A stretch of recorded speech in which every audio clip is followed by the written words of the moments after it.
me feel like a rebel, but I will not give you a reason to destroy me more and more again and again.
Welcome everybody to round number 9 of the 2020 MXS World Grand Prix Championship.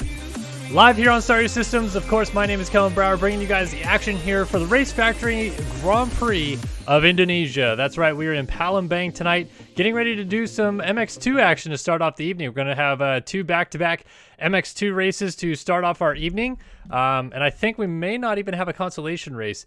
Of course, we missed last week's Grand Prix at Latvia and Kagams. I was in the Pulp MX studio last Monday night. We will be making up that broadcast at some point. I just haven't had time to get it up just yet, but we will do it at some point. So glad to have you guys here with us tonight, and let's dive into some of this MX2 action, starting off with our qualifying times that they had a couple days here to qualify in Palembang. So as we take a look at our qualifying times, it is Payson Johnson on a 130.7, outdoing Isaiah Dickerson by 1.2 seconds at a 131.9. Nathan Prin, the Frenchman, on a 132.4, and then Tyron Tomic coming in on a 132.6 with our points leader Tyler Lang coming down in P5 at a 133.5. So you can, or 33.1, I should say.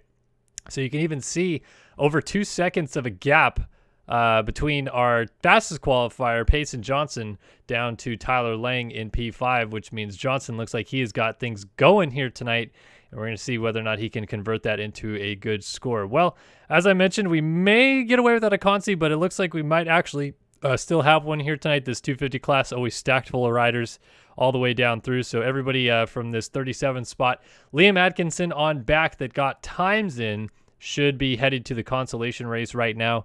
Looks like we may have somewhere in the range of 14 to 15, maybe less. We'll have to see how many there are. But here is the point standings in the World Grand Prix Championship through 8 rounds of 12. It is Tyler Lang with 340 points over Braden Carter on 320 and Payson Johnson on 310. So very easy splits there. 20 points between Lang and Carter, 30 points between Lang and Johnson. So 30 points between the top 3 in the championship. And we'll keep an eye on those scores as the night goes on. Of course, very happy to have you guys with us here in Palembang. Like I said, Indonesian Grand Prix, very flat racetrack, very jumpy racetrack, but short lap times, as we saw, 130 range for those MX2 riders, and a few key areas of the track that are going to be kind of interesting here tonight. So there it is, MX2 Consi lined up and ready to go. There are going to be 15 riders that are heading out onto the track for this one. They will go 4 laps with the top 4 riders transferring through into the main motos, which will be 2 MX2 races going for 30 minutes plus 2 laps for round 9 of the 2020 Race Factor Gaming Grand Prix Championship. So glad you guys could join us tonight. Hope everybody's doing well tonight wherever you are. I know we've had a crazy windstorm of things happen. I was a little bit late getting the broadcast up, as some of you may or may not have heard that Ken Roxon has elected to pull out of the 2020 Lucas Oil Pro Motocross Championship. Well, we got that PR at RacerX coming in at about 4 p.m. Pacific, 7 p.m. Eastern, so we rushed to get that out and get it up online so everybody could see that. So I was a little bit late today because normally I have a little bit more leeway and time in there to get a couple other things mixed in. So I'm going to actually, instead of talking about the track from my perspective and riding it, I'll just let someone in the consolation race show it from the onboard lap so you can see what the track here at Palembang looks like. If you've never seen it before, if you've never watched the Indonesian Grand Prix in MXGP, like I said, it's a pretty typical track that you normally see.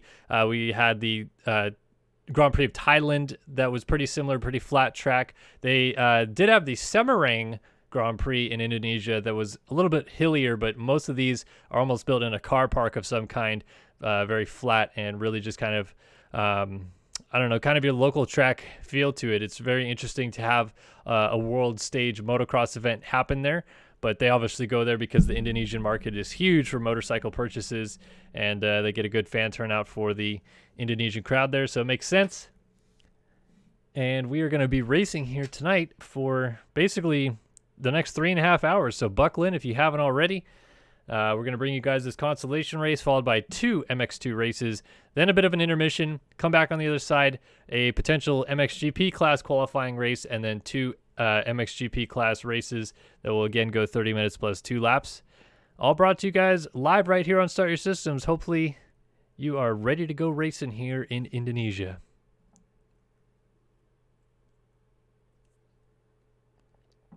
And if you are just joining us, by the way, I know I mentioned it right when we went live, but some people may have been coming in a little bit late. We're now about 7 minutes into this broadcast. The Latvian Grand Prix that was missed last week as I was out of town, not available to stream it, will be made up at a later date. I will do that broadcast at some point. Obviously, we already are ahead of that and know where the championship scenarios are and such, but I do still like to go back and actually talk about what happened at that race and have it up on the channel so people can always go back and watch it. Plus, I like doing it on a night that a lot of people that would have raced it or may not be able to turn out because they're trying to race it can tune in and watch. So we're going to do it on a night when nothing is happening in the sim world. All last week was Loretta's happening and stuff like that, which I did not broadcast that either, but just giving an indication that we'll pick a date here pretty soon to have that rebroadcast at some point. And Consolation race parade lap out there right now. These guys just kind of getting set up and ready to go. Some names out here we really haven't seen much of, I feel like. I don't recognize a few of these names. Emmett Sund, Hayden Grimes, Aaron McDonald, Daniel Paz, Joey Bradstreet, J.R. Reyes, fresh out of racing Loretta's in real life, Liam Atkinson, Brady White, myself sitting there in warm-up mode.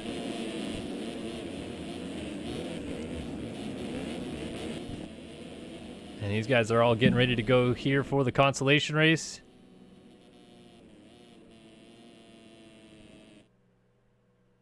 It looks like they're getting the stream embedded on the RF site. Yeah, apologies, Jeremy Konauer, if you're watching this. Like I said, I was just a little bit late to the punch today. Normally I have a little bit of leeway in the afternoon on Mondays. But Ken Roxon announcing his withdrawal from Lucas Oil Pro Motocross pushed some of the stuff that I have some free time to do back a little bit. But that's okay. We are set to go racing here. Consolation race 4 go through. Let's find out who they are here in Palembang as the Indonesian Grand Prix is underway. Good start on the 81. I think that might have been Bloxham, but he got kind of blocked off on the inside as J.R. Reyes went flipping through the screen. So it's going to be Liam Atkinson getting the hole shot here in the Consi. And it was Bloxham on the 81 who got a good start. He ends up coming through in second. Got on those brakes early. Kind of controlled the inside and came through. We got Bradstreet up here, as well as Tyler Moses, Aaron McDonald, Hayden Grimes, Brady White. And coming into your living room there, folks, crossing the track, Seth Garrett takes out, I think he took out Brady White, then cut the track, and was fortunate not to take out other riders as well, but it caused a bit of a stack up there. So we worked our way up through the wave section. See a lot of rollers on the track here in Palembang. I'm on board with Atkinson, and you can see what it looks like from his perspective. Rollers, rollers, rollers, tables, singles, and a lot of 180 flat corners. So we'll see whether or not the track is able to wear in and offer some different line choices for our riders throughout the motos. Of course, the tracks will break down in each moto. It'll roll to a double there, and then kind of a triple, a tabletop with 3 rollers on top of it, essentially. Cut to the inside here, and then a small ski jump, and another small ski jump, and then another kind of 180-ish degree corner. And you can't launch this race tech wall jump here. Some people, I assume, probably thought you could jump to the inside corner there off the wall. You cannot. There is an invisible object off that wall jump, preventing you from doing that. I think there's actually a couple areas on the track where that is the case because there's a couple wall jumps, but Atkinson brings us over the finish line jump to complete lap number 1. And you join right back up with that start line into this first turn complex. Like I said, it's not exactly the hugest racetrack, but it will provide some interesting dynamics that these guys don't always face, which is shorter lap times. You'll come upon lap traffic a lot faster. And because it's a pretty typical, like, easy racetrack, I think you're going to see some closer racing here tonight. Obviously, Payson Johnson qualifying-wise, not making that look the case at all, out-qualifying everybody by over a second. But still, I think the speed gaps in race pace are going to be pretty similar, as even in this Consolation race, we're seeing the top 7 or so riders still in just a freight train here. As Atkinson continues to lead the way through the wave section up the Tagger Designs table, and you can see, look at, there's 5 riders all stacked together and blocks them down on the inside. And that is actually Brady White. So White was not one of the riders to go down. I must have missed who it was actually that Seth Garrett plowed into going through that section. Shout out Devin Davis in chat, dropping by with an early donation here, $5. Cheers for being the best sim streamer of all time. Oh, Devin. We all know that Sween is the best sim streamer of all time. But I appreciate the sentiment nonetheless and the donation. Thank you so much. Hopefully you're getting jived up for your races here pretty soon. And as always, appreciate the dono. Back out front though, it is Atkinson from White now closing up over that finish line jump. 2 laps in the books, 2 more laps still to go. These guys kind of separating a little bit. It was a freight train for a little while, but Atkinson and White have opened up a gap on the rest of the field, and it seems like back there 3rd and 4th have a bit of a gap too, as around the outside White goes around Atkinson and down by the mechanics area. He's going to take over the lead here in this Consolation race. So Brady White out to the front. Let's see if he can open up that gap. Back to Tyler Moses here with Joey Bradstreet trying to find his way into the motos. A little mistake there for the 270. He's got to be wary, as Seth Garrett, I believe, is closing up on the VlastMX.com Yamaha in the background there. So Bradstreet in the hot seat as he works his way through the wave section. Yeah, Garrett definitely starting to close that gap down. Garrett coming from that early fall.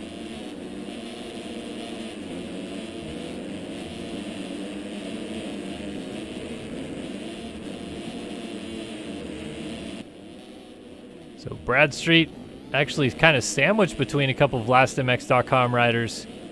Moses on the 707 and Garrett on the 100. Both on those VlastMX.com Yamahas. And Bradstreet feeling the heat. Trying to make it into the motos, but around the outside, Seth Garrett's going to try to swoop in. And he will get that pass done. Seth Garrett into P4 right before that white flag waves. Now out front, white flag is waving. And Garrett might actually try to close up on his teammate Moses here. Wouldn't that be something? Make that happen.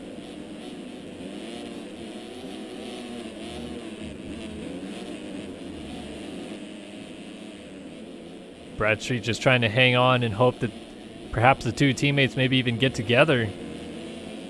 No need for Garrett to pass Moses. Oh, and Garrett actually is going to go down. He tucks the front wheel on the outside rut there, and he's off the bike. That may have just cost him a chance of making it into the races here. So Bradstreet, he goes back into the final transfer spot, and in comes Atkinson and Sund. So actually it did change. So it's White, Moses, Bradstreet in 3rd. Atkinson now 4th, which means Emmett Sund on the Smart Top Honda, even though I don't have his skins. Oh, Sund is going down. Oh, he was closing up on Atkinson, and he is off the bike.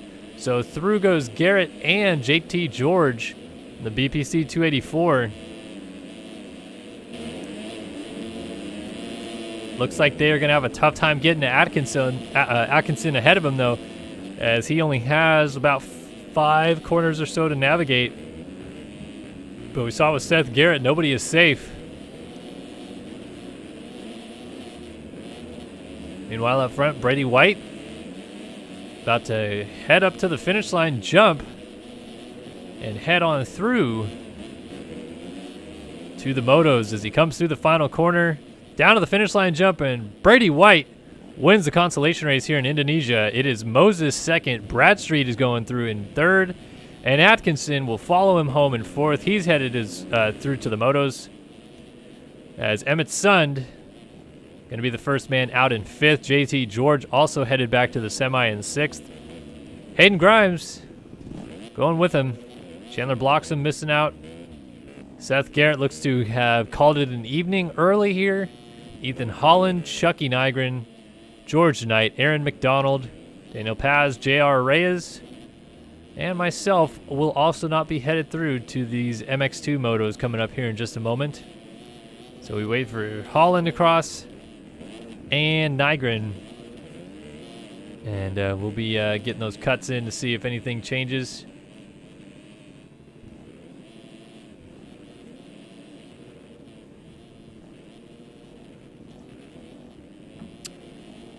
So we are still waiting on somebody else. Nygren has gone over. Who are we waiting on? Oh, George Knight just crossing. Okay, there we go. And no, everything stays the same out front. So White from Moses, Bradstreet, Atkinson, they are headed through to the motos. All other runners headed back to the semi.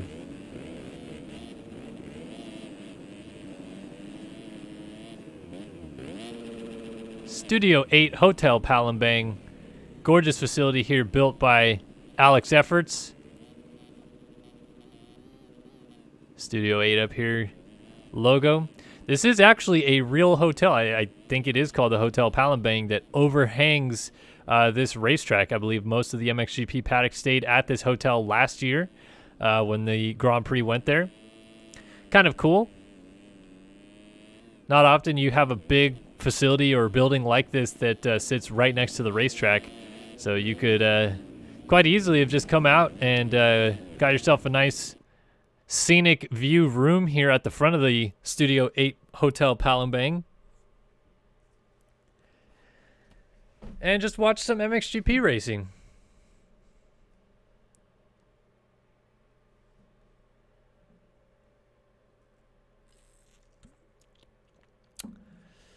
All right. Consolation race is done. We are now heading into MX2 Race 1 here in Indonesia.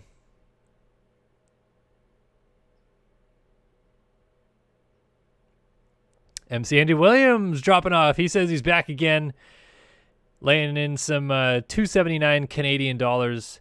I'd have to imagine that he's actually putting in like $3 or something like that, or maybe he's doing $279 on purpose. I'm not sure why. Maybe it's just the conversion rate. Not sure about that. But thank you so much for the donation. Always appreciate it.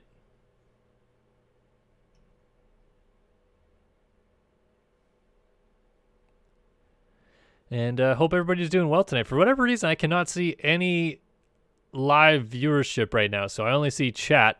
Not sure how many people we have here tonight, but wherever you, or however many of you there are, and wherever you are in this world, hope you're having a lovely evening, and you are getting ready to go racing here in the MX2 class at Indonesia. The MX Simulator Grand Prix of Indonesia, round 9 of 12 in the 2020 Race Factory Gaming Grand Prix World Championship. Of course, my name is Kellen Brower here at Start Your Systems. Set to bring you guys all the action. Ah, perfect. So we have 3 different answers. There was 100 people watching, 102, and then 98 within about a couple seconds of each other. So a couple people came and 4 people left.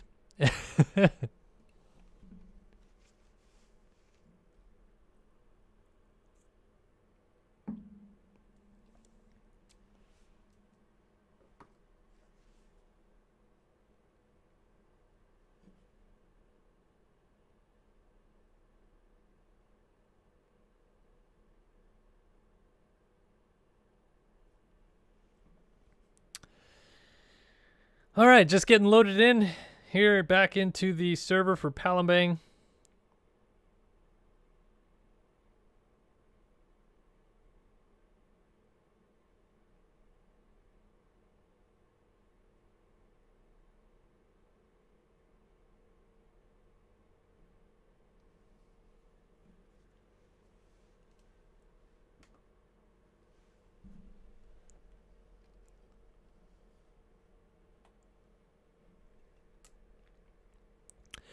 Just keep on loading in, that's all we're doing.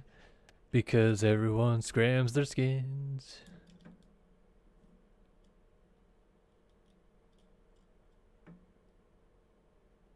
I do feel bad for the people that are sitting in the server because I've been there. I've been one of those riders in their spot where you feel like the parade lap is taking forever and you're trying to get in the zone, trying to get the flow going for kind of preparing yourself mentally to do 30 minutes straight of playing this game as fast as you possibly can. It's actually mentally, sometimes it can be really tough to do to get into that zone.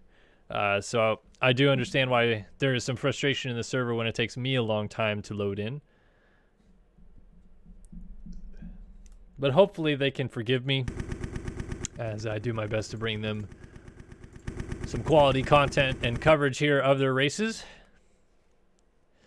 Alrighty, we are loaded back in.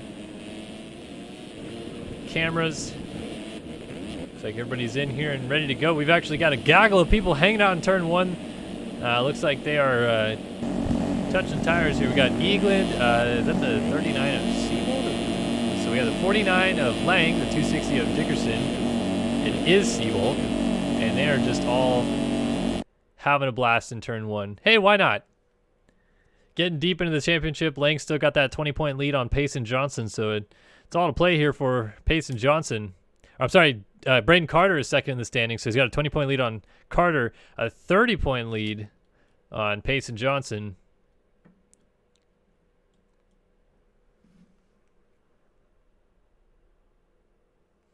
And we're going to find out who's going to win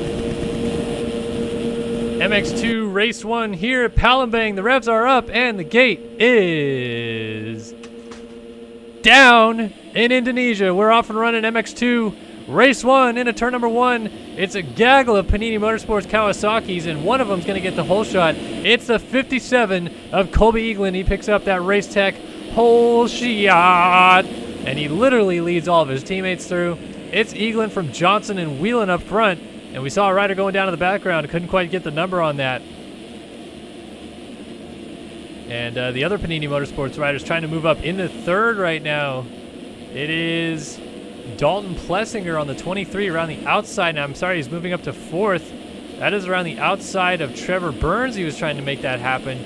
Didn't quite get the move done just yet, but he's still going to go back to work on him. A mistake there for the 29. Closing up as well is Seaberg on the 14. And it looks like, I think that's Dickerson perhaps on the MV Films. Number 260 back there. Haven't quite seen those red plates of Tyler Lang shine through just yet. So we'll have to see where the number 14 machine is, as it's, or the 49 machine I should say. 14 is his race factory number, but the 49 of Lang where he is, as Seaberg and Dickerson kind of scrubbing side by side. But it's Eagland out front. And just like I mentioned in that Consolation race, I think we're about to see a freight train here from this Panini Motorsports crew, as well as the rest of the field, because this track producing some very similar lap times throughout.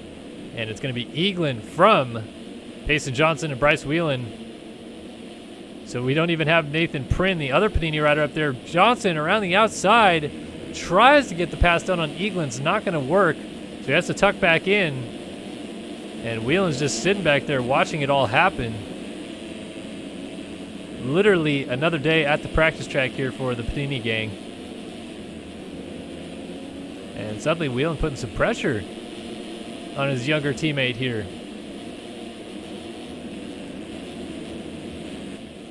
So Eagland trying to stretch it out a little bit as Johnson under attack from Whelan.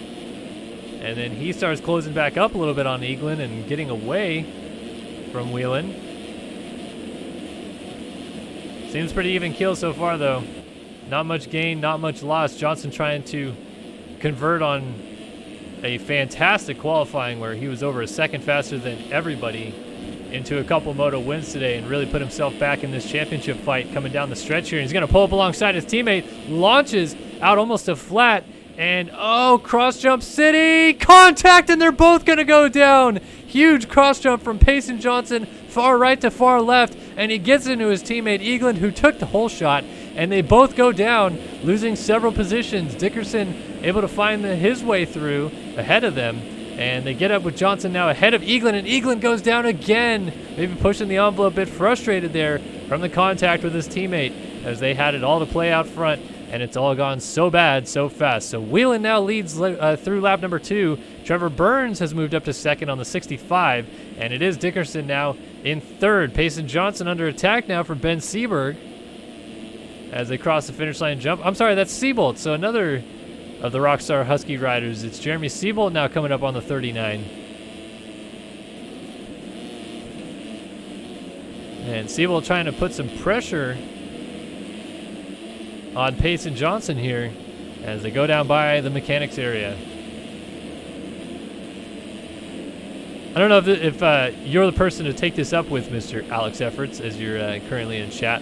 I don't know if this is your deal or not. I know you make some of the objects, but the mechanics area structure still has quite a few old teams on it. Aesthetically, I don't think it really matters, but just something I noticed recently that I guess I hadn't really thought that much about. I'm not sure if you did that on purpose or not, as Johnson just gets into the back of his teammate Whelan, who is getting up from a crash. So it's going from bad to worse for Johnson. Now behind his teammate Eagland going through. Braden Carter has found his way through as well. So with no Lang up front, seems like Carter may be the lead rider of the front three in the championship as Johnson has crashed his way behind him. We're still waiting to see where Lang has come through. But yeah, now Carter right behind Dickerson there. And down goes Isaiah Dickerson. Interesting. So I really thought this track would produce a little bit closer racing, but what it really is doing is forcing these guys to ride maybe a bit over their comfort zone, and these ruts not dug out just enough yet for them to be able to throw caution to the wind and really charge into these corners. So it's caught out a couple people. Tucked the front wheel a lap ago. We just saw Dickerson tuck his front wheel. Whoa, big lag right there. Hopefully that did not just lose my timing and scoring. I think it absolutely just did ruin my timing and scoring. Is this going to happen all night? I certainly hope it doesn't, but it probably is. Meanwhile, Trevor Burns is leading this race, folks. And holy smokes, the 65 machine. Privateer lifing it out here. I don't even have his skins, and he's out front in the Indonesian Grand Prix. We're going to go to a really quick break here while I try to get my timing and scoring fixed.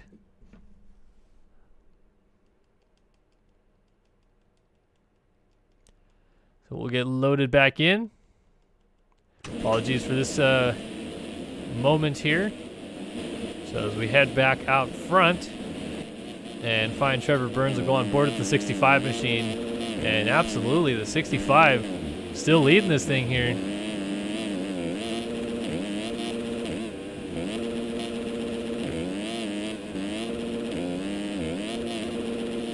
No harm, no foul, Alex. Just, I knew that you were here, so I just figured I would bring it up because I'm thinking of it right now. And I definitely won't be thinking of it in 3.5 hours. No big deal. All right, Trevor Burns continues to lead the race. Down through the first turn complex, and it is Whelan from Seabolt running in second right now.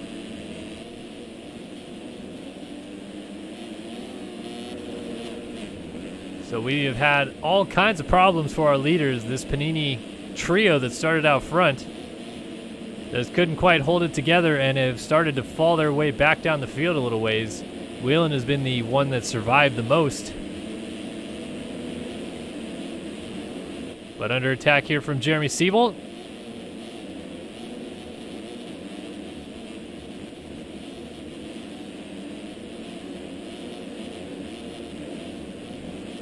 Kind of interesting. It seems like these guys have a different approach into the waves every lap than each other, and they end up doing the same lines on exit.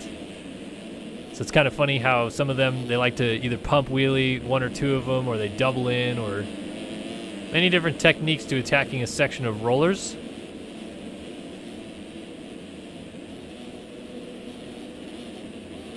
Seabolt inside! Oh, almost into the back of Whelan. Definitely pretty close there. Now he might have a pass lined up down the left side here on the wall jump. He's going to be alongside of Whelan. Whelan goes outside. That might be enough to hold the spot as he launches out alongside of him. Seabolt goes to shut the door hard. Doesn't get it completely shut off, so Whelan goes to block again, and they're closing up on Burns very quickly here. So this is about to turn into a three-rider battle for the lead. So something happened. Trevor Burns must have gone down out front, as that 8-second lead has evaporated entirely, and Whelan and Seabolt now both right on his rear wheel. Seabolt trying desperately to get a drive and make a pass on Whelan. He's going to come up nearly alongside again to the outside here.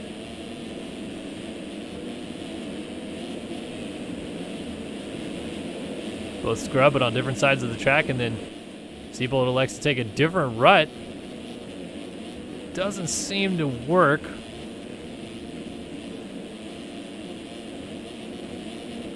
Now he gets a good drive along the right side, and this might be enough. Oh man, Whelan shuts the door again.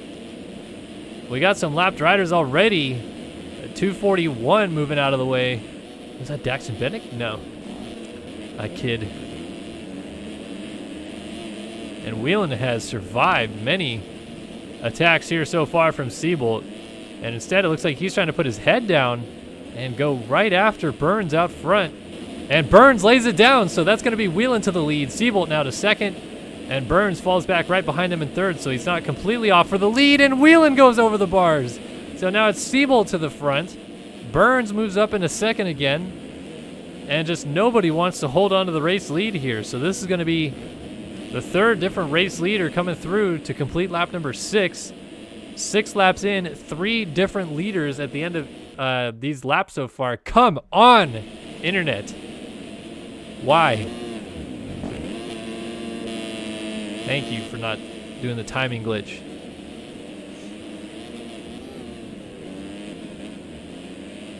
And Burns, he is not letting Seabolt go one bit here. In fact, he's got a great drive down by the mechanics area. Closing right up on that number 39. And then a little bit of a stand-up in that corner there. Seabolt blew it. Burns trying to go to the outside, has to come to a complete stop not to hit the back of the Rockstar Husky rider, and again going through some more lap traffic.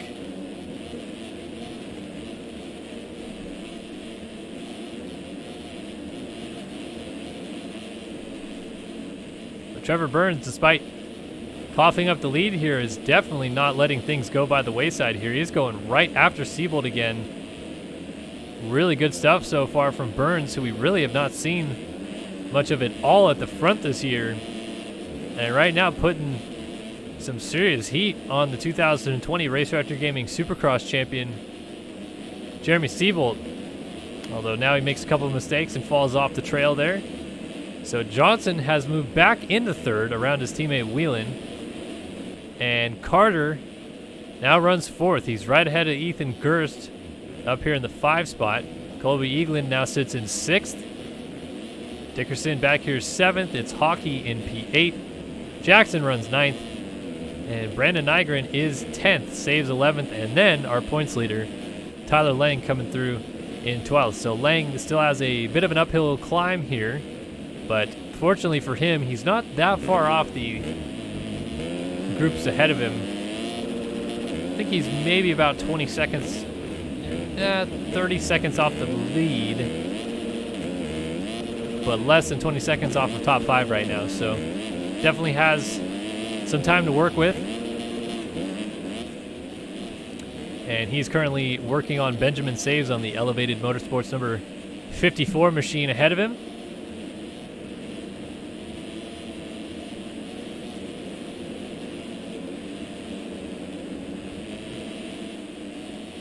And they both are actually closing up on Nygren ahead of them on the 510.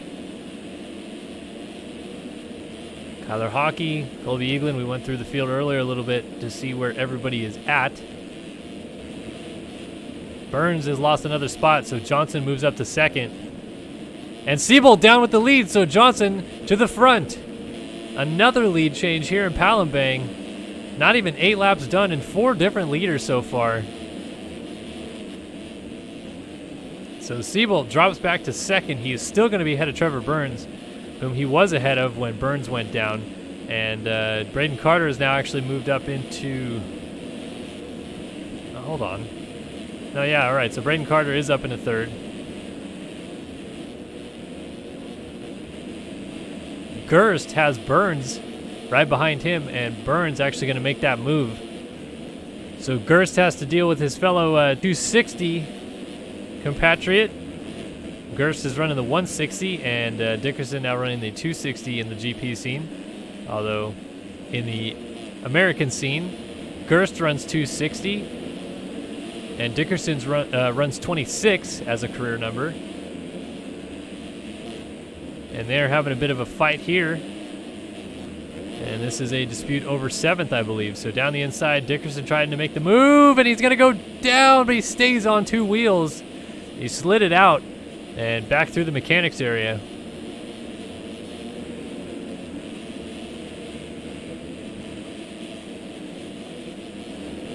Dickerson just having a tough time keeping it up on 2 wheels so far.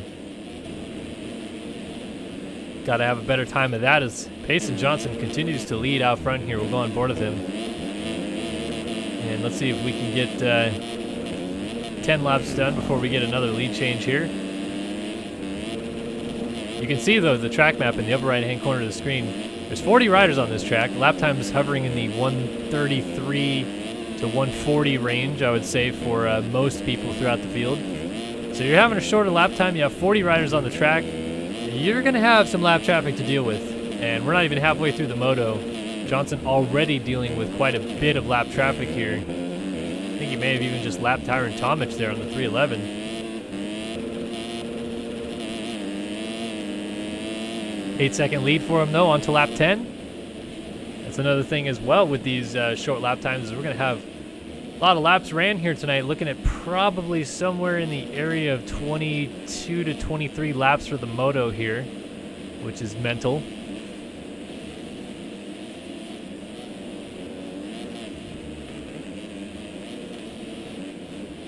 So Siebold still second, Carter is third, Burns fourth, Gerst fifth, still ahead of Dickerson.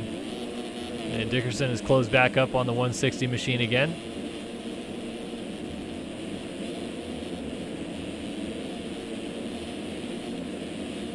Takes a look inside, and there's contact, and Dickerson goes down. Once again, the 260 machine having troubles here trying to make the pass on Ethan Gerst. 2 laps in a row, he got close. 2 laps in a row, he ends up scraping the floor. Frank Jackson coming through behind him. Then it's Eaglin P8, Hockey P9, and Nygren is 10th. Lang has finally moved around Benjamin Saves. He's up to 11th. Got a long ways to go, though. Where have they lapped up to now? So they are coming up to lap McLaughlin, Oscar Manias, Fernando Andrade, Nathan Prin, and Dylan Cavacuti. So they're on the verge of lapping 23 through 28 right now, about halfway into this thing.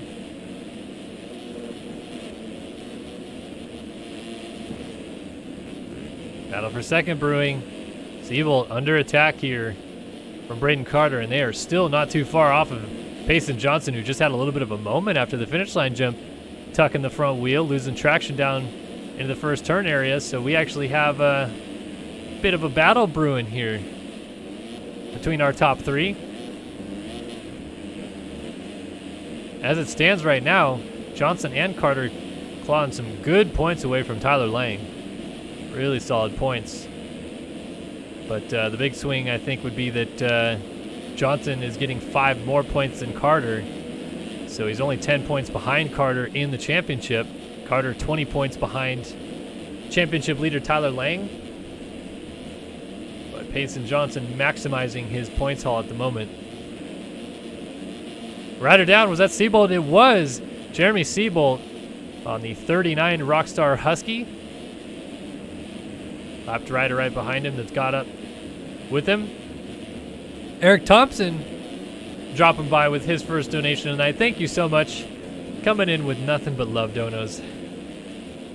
Thank you so much, Eric. Always appreciate when you're here, buddy. Giving some $2 in the chat. And back to this battle we're watching on screen.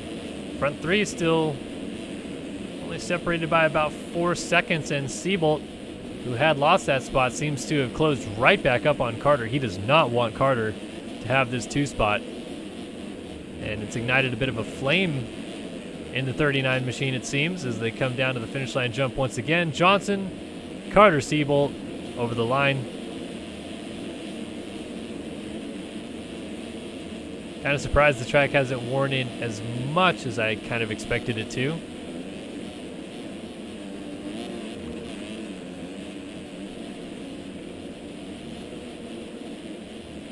Every time Seabolt seems like he gets a little bit close in that section, he kind of doesn't get the drive he was hoping for down by the mechanics area, and then stands it up real bad in that corner. But corrals it together rather nicely. And, oh, we've lost Payson Johnson. What happened? It looks like he was down before the Ride 365 table. So lead change, Carter to the front. And talking about gaining points on Lang, this is going to be a huge swing if Carter can hold on to this lead, but he's not. As he goes off the side of the track, he stayed on 2 wheels crucially, but Seabolt back to the front. So Carter grabbed the lead for not even 2 corners of the race, really, and has already given it back to Seabolt again.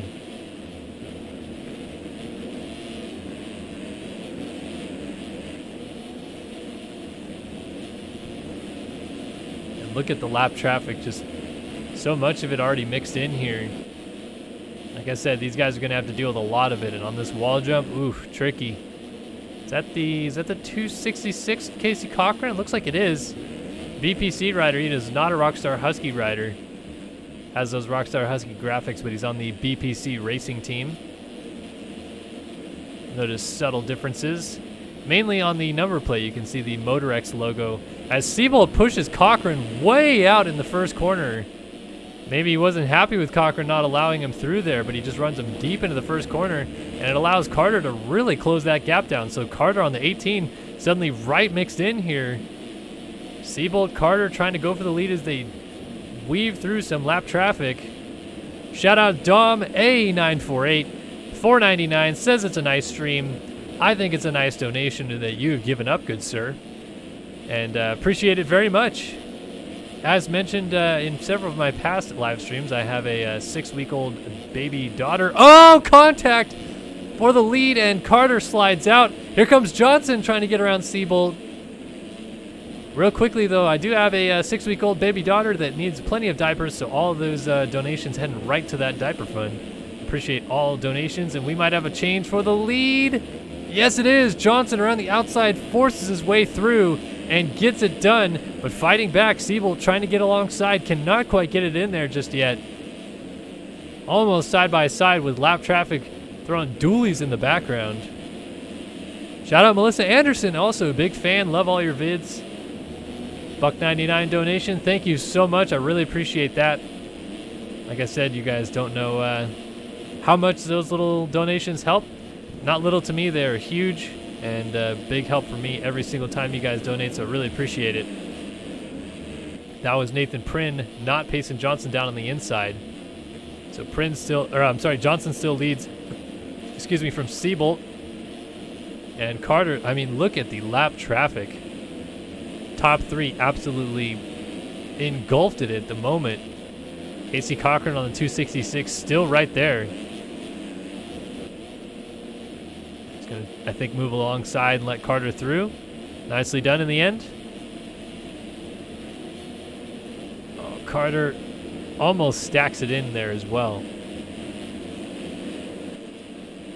We got 8 minutes and 2 laps left to go. 22 minutes have been completed here. Starting to get into crunch time in the latter third of this moto as Johnson has retaken the lead, but it has been musical chairs all moto long for this lead spot. I don't think any one rider has held the lead for a consistent 3 or 4 laps in a row. Johnson had it at one point, then he crashed. We saw Carter had it momentarily, a couple corners there really, then gave it back to Seabolt. Seabolt's had the lead twice. We saw Eaglin leading the race early on. Trevor Burns was the leader at one point. These guys cannot really determine who wants to win this race just yet, but coming down into the crunch time of this moto, seems like it's going to be between these 3 gentlemen, Johnson, Seabolt, and Carter, to really hash things out.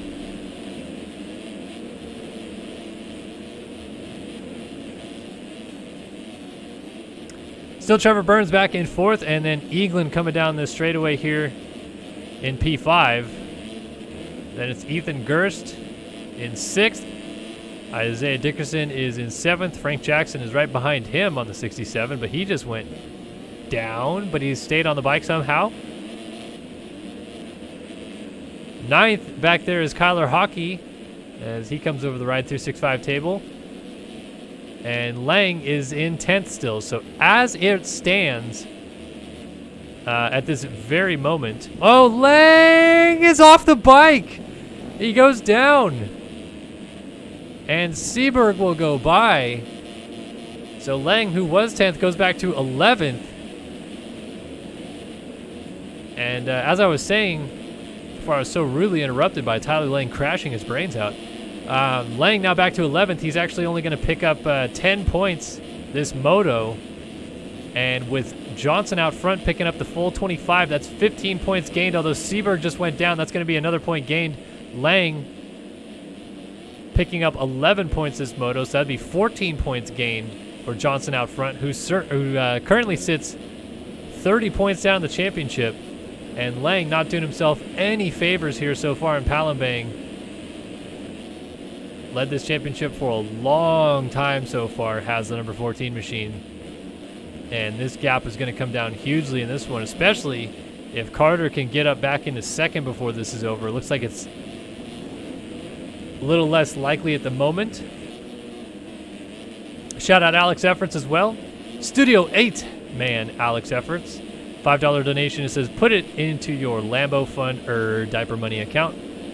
Yeah, I think the Lambo is a long time away from now.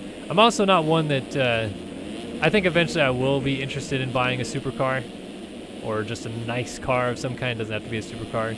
But I don't really care about like a nice car. I'm good with like a cheap, efficient car of some kind. I don't need a truck that drains gas at, 8 miles per gallon, something like that. Just need an efficient truck to get me to the track. So Lambo Fund, still many years away, but still appreciate the donation.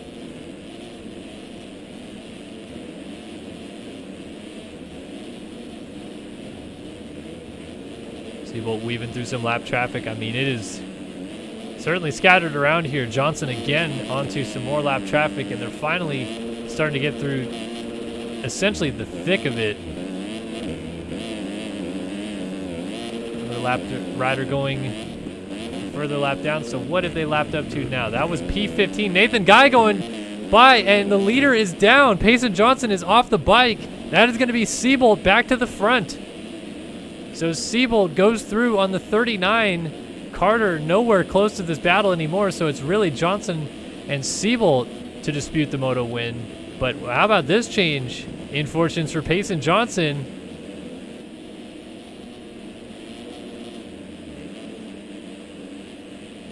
Getting kind of hung up in that last turn as well. Goes around Dylan Cavacuti on the 177 Takatoji machine. And Johnson, who is in a great position to gain some good points on Tyler Lang, with a win, coughs up a win. Now, can he get it back? It's not too far off of Seabolt.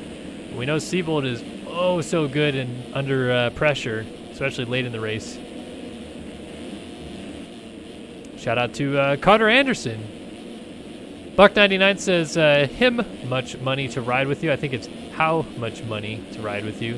I don't know if you mean in sim or just in some sort of dirt bike video game or in real life. But no money at all. I'm happy to get online and game with some of my fans when I can. And I absolutely. If you ever see me at the track, I'm a SoCal native. Just went riding at Lake Elsinore last weekend. If you ever see me at the track, please don't hesitate to come up and talk to me. I am not one of those people that is like, I just like my own group of people. I don't want to talk to anybody. I absolutely love meeting new people, hearing your experience about riding and such. So yes, whether it's in a video game or in real life, I'm always happy to hang out and do some motoing.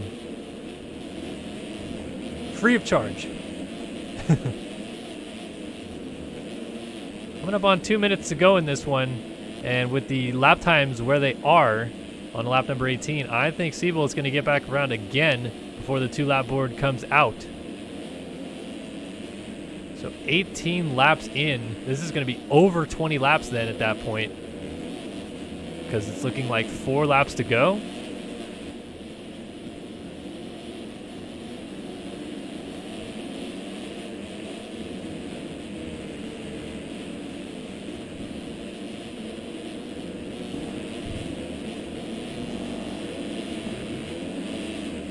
Oh my goodness, Seabold, I thought he was going down right there, kind of blew the inside rut, and it almost came to tears, but he's actually got a good-sized lead on Johnson, so it might not be the end-all, be-all at this point. Meanwhile, Trevor Burns has closed up quite a bit on Braden Carter, so Carter, again, trying to claw some points up against Lang in this world title. Not having it all his way, really, in this moto, despite having good positioning on track. He's being pretty much straight up caught here by Trevor Burns, who's putting on one of the best rides we've ever seen him have here. Hopping through the wave section up to the Tagger Designs tabletop. Lands to that far inside.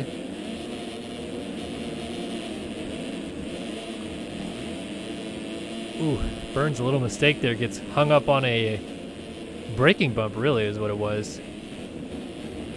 Almost goes over the bars, and no, that's actually, I'm sorry, another Panini Motorsports lapped rider. It's Nathan Prynn on the 130. Poor Prynn, man. He's 18th right now. Done a decent job charging, although he just went down.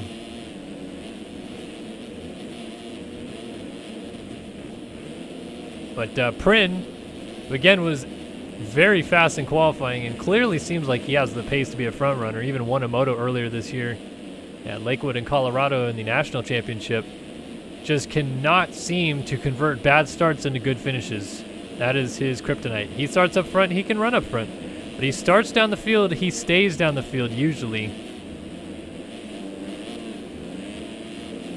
And unfortunately for him, that is really costing him any opportunity to challenge for a championship in any series that he's competing in.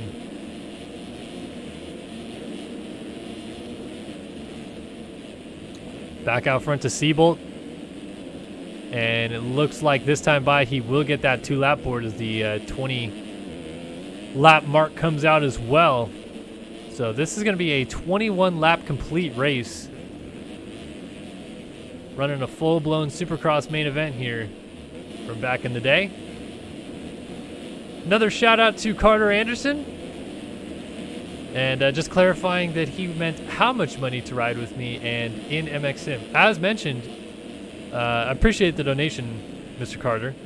But yeah, I don't sit there and say like I need so much money to ride with people in Sim. In fact, when I get the chance, honestly, these Sim broadcasts doing these weekly, 2 times a week is really wearing on me a little bit, if I'm going to be honest with you. But when I get the chance in the off season, and hopefully people will settle down with always asking me to stream the 7 things that happen every single week in Sim, I want to do some ride days again. I want to do some just kind of hang out and game with people on Xbox, on PlayStation 4, on PC, on Sim, Supercross 3, MXGP 2019, whatever the game is, just kind of a ride day where you just get to do motos with me and hang out, and we all get to play some fun games. And like I said, I don't expect any money for that. I just enjoy playing some games with you lovely people out there, and we'll make it happen at some point.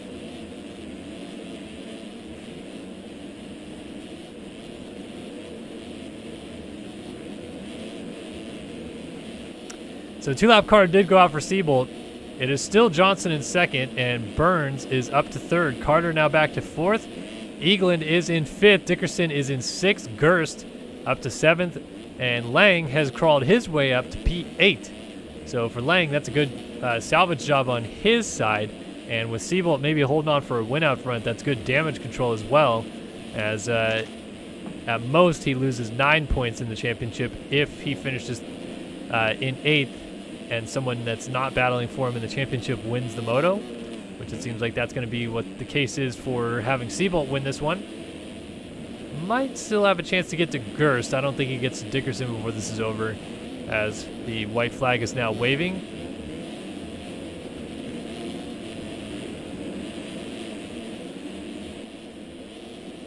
And it is Seabolt still out front, on his way to another race win. Boy, they're starting to stack up here. And really, ever since Seabolt got on this Rockstar Husky team, he left the Panini Motorsports team, and it seems like that was the right move because he is suddenly a different rider on this new bike. And it has nothing to do with the bike because all these guys, if you're new to MX Simulator, they're all running the same dyno. You can manipulate the dyno in-game and basically put the skin, the texture, the model bike that you want on whatever dyno. So I think all these guys are running the KTM dyno.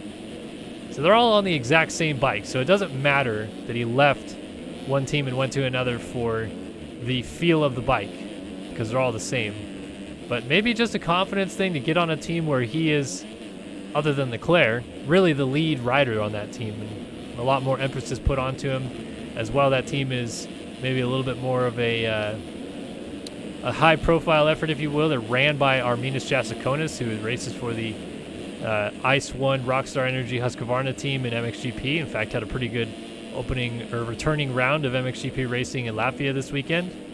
And Seabolt is riding a confidence high as he comes down through the final corner, and race 1 in Palembang belongs to Jeremy Seabolt, taking the checkered flag out front. Payson Johnson will indeed have to settle for second in this one, and looks like he's going to claw 9 points away from Lang in the championship, down to 21 points between himself and Tyler Lang. Trevor Burns, one of his best performances of this season, maybe of all time, he crosses the line in third, I should say. He seems pretty stoked about it with an underflip and actually lands it. Braden Carter through the final corner. He will pick up fourth in this one, so some points gained as well on Lang. Definitely not as many as he would like. Doesn't quite get the barrel roll. Eagland over the line in fifth. And Dickerson looks like he is going to be solidly in sixth. Gerst should be seventh, no problem. And Lang will probably pick up eighth here. So Lang, with that P8, as mentioned, that's going to be 13 points gained for him. But the P4 out of Carter is 18 points. So that's a 5-point swing in the championship.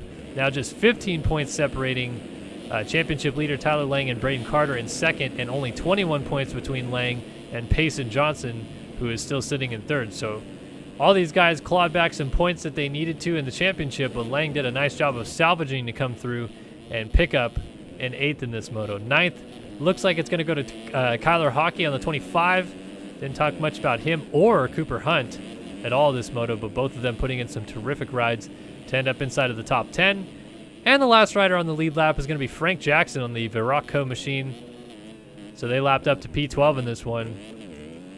And the 67 machine comes down across the finish line, jump, cuts her in. It was Hubbard P12, 13th for Donovan, 14th Seberg, 15th for Daniel Irvine, 16th for Nathan Guy, 17th goes to Nathan Prin, 18th for Dylan Cavacuti, 19th went to Jonathan Alexander on cuts, and 20th, losing 19th on cuts, was Brandon Nygren. Let's head back up front and see if anything changed inside of the top 10. It did not. Seabolt confirmed Moto 1 winner here in Palembang. All right, well, we have a lovely little 5-minute intermission coming up. And because of that, there's a 5-minute intermission on the Racing on Track. This is where I open it up to a little Ask Me Anything segment.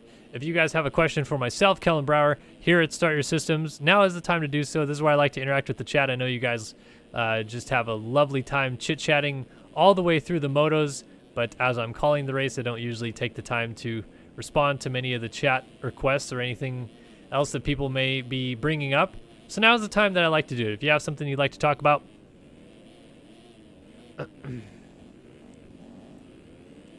now would be a good time to do so.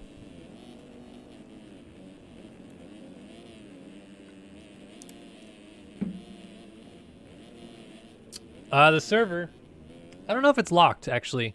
It might be locked, but the server is this, official.mxslobby.com, port number 19801 is the server that we're in. Luke Sullivan checks in, says, "What's up, Kellen? I unfortunately had to miss racing tonight because of my birthday party. I turn 15 tomorrow. But how's it going?" It's Luke Sullivan, by the way. Yeah, Luke, happy birthday, buddy.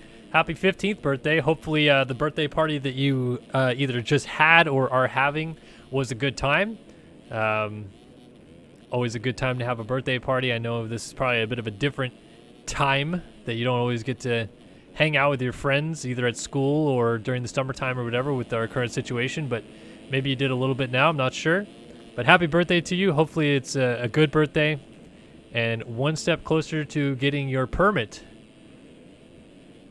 Getting behind the wheel of a vehicle. Aiden Beliveau wants to know, can you connect controller to the demo? Yes, you can. You can manipulate the controls in the demo so you can see what it feels like to play this game with a controller and decide for yourself whether or not you like this game and want to pick it up.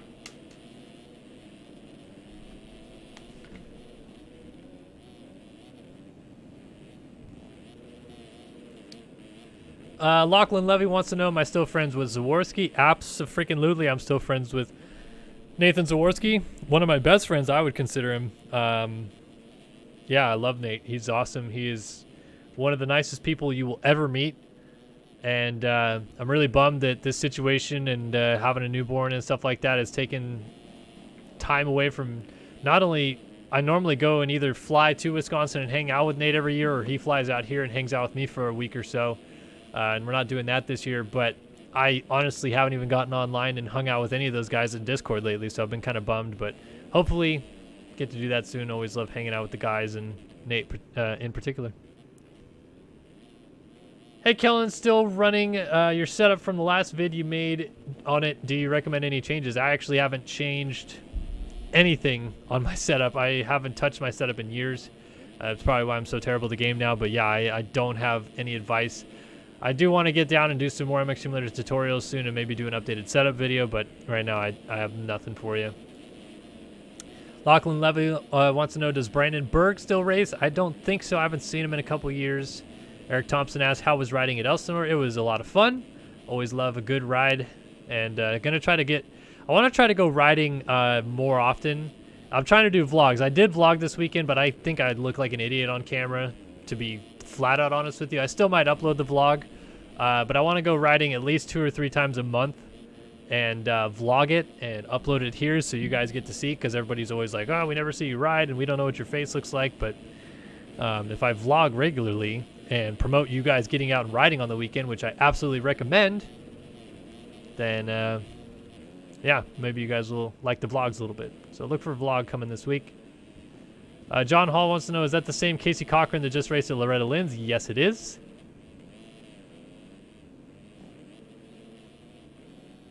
Evan McLeod says, Kellen wants y'all to like the stream. Absolutely. Like the stream if you're enjoying your time here. Carter Anderson, thank you so much for the donation. $1.99 donation. It would be so cool just to talk to you in Discord. Yeah. Go to startyoursystems.com. There is a link on our main page of our website to our Discord, our community Discord. There's always people in there hanging out and talking in the general chat, so you can always go there. But every now and again, I do jump in that Discord, and if I'm in there, I'm always happy to come hang out with some people that are there. So just jump in that Discord. You'll see that I'm the admin. You can add me as a friend and message me, and maybe I'll be around every now and then. Lachlan Levy wants to know, do you think that the talent is nearly as good as it was back in 2013?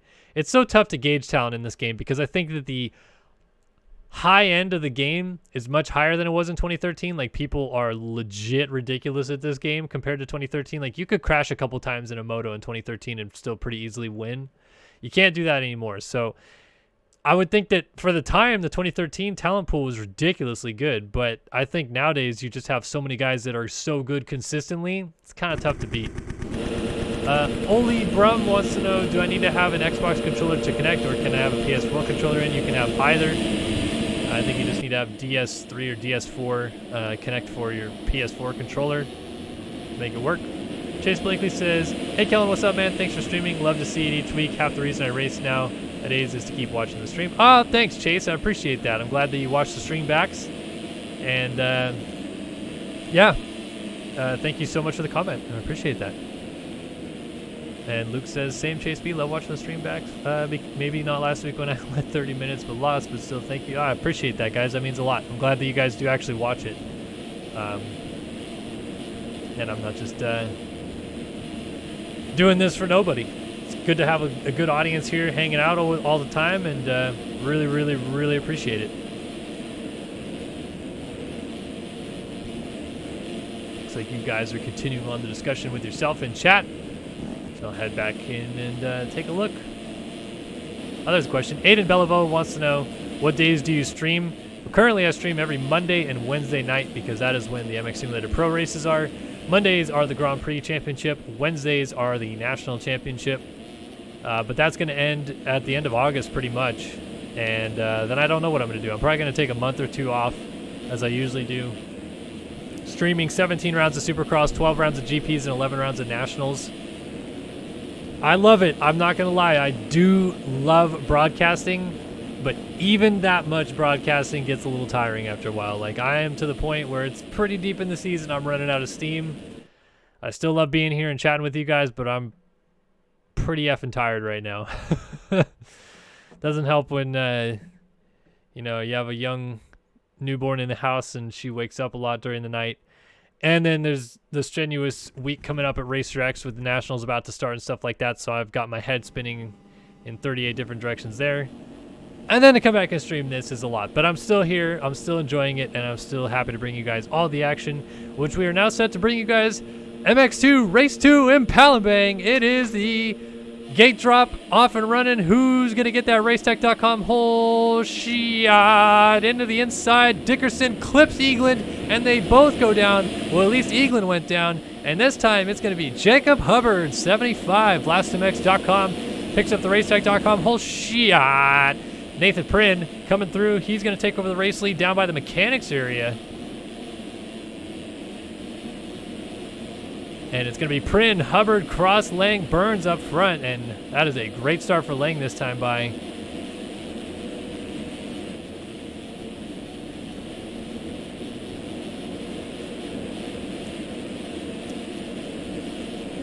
Oh, contact, and Cross goes down with Trevor Burns. Not good for Burnsy, who was in third in that first moto, looking to maybe win the overall. Turnaround start for Nathan Prynn, though. Prynn on the 130 Panini Motorsports ride finished up in P17 in that first moto, which is not ideal whatsoever. Trying to turn it around here in Moto 2 with a good start. Didn't quite get that Racetech.com whole shot award. That, of course, went to Jacob Hubbard here, who's dealing with pressure from Tyler Lang already. But Prynn already to the lead and already trying to pull away. Oh, but he's going to go down out of the lead. A mistake for the 130, and Hubbard goes by. Hubbard takes over the race lead before the first lap is done. And it's the 75 machine from the 49 machine and the 260 machine. 1, 2, and 3. A mistake there for Lang, and swinging around the outside is his teammate, Isaiah Dickerson. Dickerson on the 260 goes through.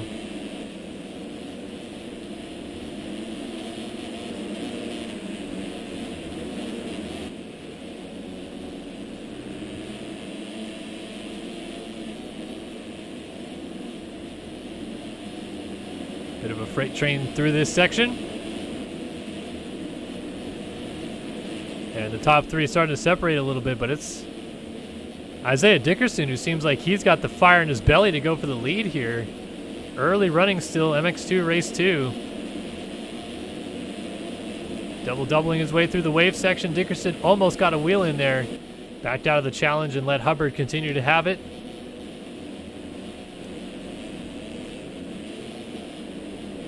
So still Hubbard and Dickerson trailing right off the back of him, and we'll keep an eye on where some of the championship contenders are. Ooh, Dickerson, nice scrub. Does he get the drive up the right-hand side of the track? A little bit of dualies alongside, but just cannot quite get to the inside there, the 75 of Hubbard, who shuts the door and keeps the lead on. It is still Hubbard, Dickerson, and Lang out front, and Lang might get back around his teammate here, almost up alongside of him. Not quite able to make the pass happen just yet, but still got a wheel in there, no doubt. And Hubbard still leads. Oh, Prin down. And, oh, that was Saves going down. I think they both clipped their head on the inside hay bale there. Weird spot to go down for sure. It allows some people to go through. They end up kind of mixing in a battle back there. Our front three definitely about to make things interesting here before long. There's Dickerson, the move for the lead on the mechanic straight, but back inside, Hubbard wastes no time and takes it right back from him. How about the 75 machine out-braking Dickerson on the 260? That was an easy move at first for Dickerson, but then Hubbard not letting him have it whatsoever, fighting back and gets the spot back away. Now Dickerson stands it up in this rut a little bit. Lang almost got into the back of him. Carrying speed through the rollers and up and over the tabletop. Shout out one more time, Carter Anderson, another $1.99 donation, says, see ya, Kellen. Hopefully we'll be able to talk. Absolutely. Hit me up on Discord. May not always be able to get back to you right away, but I'm happy to chat when I can. And appreciate the donation once again. More dualies almost out front.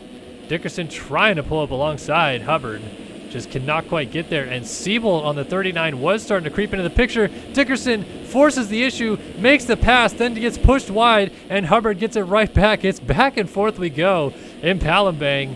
And it's still Hubbard leading. Dickerson and Lang, 1, 2, 3. They are nose to tail. Like I said, Siebold had closed that gap down momentarily. And I think if these guys continue to swap these positions out front, then Siebold and I think that might be Ben Seberg back there as well, trying to close up. It's definitely Siebold. The other rider is, yeah, Ben Seberg. Both of them on the Rockstar Husky team. It's still Hubbard leading the way, though, down by the mechanics area. This is where Dickerson made the pass last time, and then Hubbard passed him right back coming into this corner. Hubbard runs it in deep and seems like he gets into that corner so well. Dickerson matching him corner for corner, though, at the moment. And Lang sitting back there waiting for an opportunity to pounce. Dickerson carrying really good speed into the wave section this time by. He might get a good drive. Try to pull up alongside the 75 machine.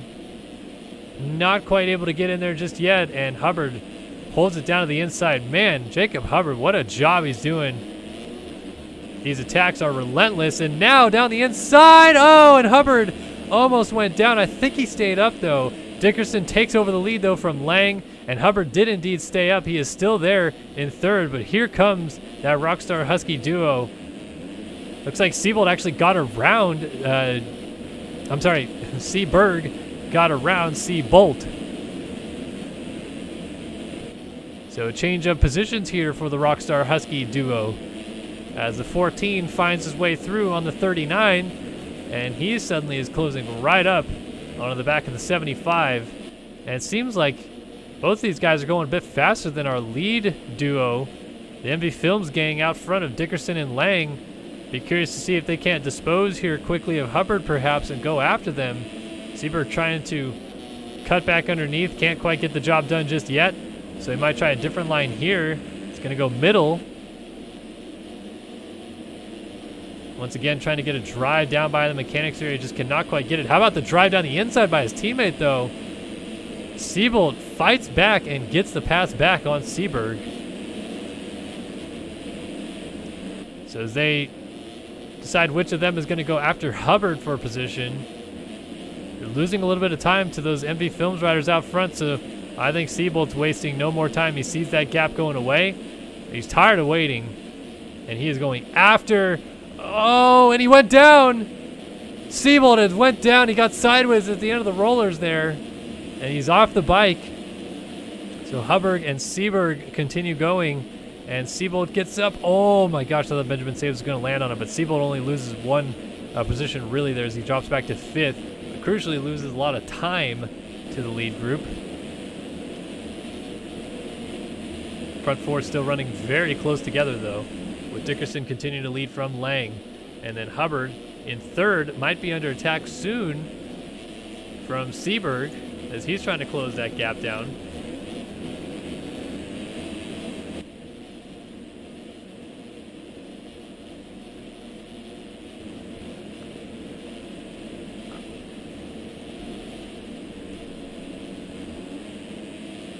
Yeah, look at that. Seaberg already closing up on Hubbard.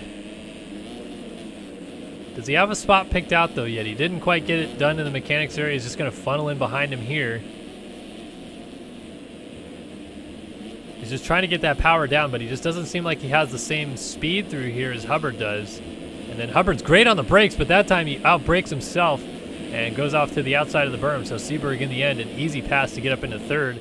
Now, does he have anything for Lang or Dick of him, who seem to be opening up that?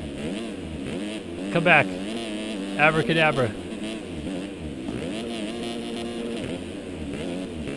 It's gonna stay the same, isn't it? I gotta do this again. It literally happened like the same time last photo too. So apologies for this. Make it snappy.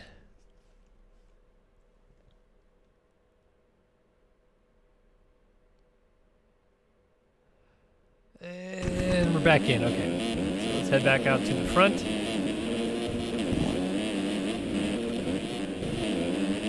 Currently the lead being held by Isaiah Dickerson here. Doesn't say it on his pit board, but now it will. And already lap traffic. Not even 10 minutes into this and they're coming up on...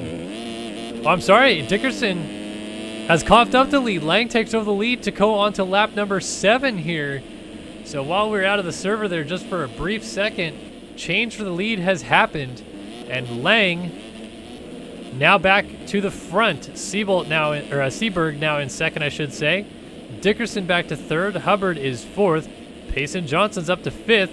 And Seabolt is in 6th, right ahead of Carter. So the championship guys all towards the front, but unlike the last moto, Lang is the one doing the position and points gaining essentially in this one. Out front in moto number 2. Provisionally speaking, 15 points between him and Carter, 21 points between him and Payson Johnson. That gap going to extend when all is said and done if it stays this way.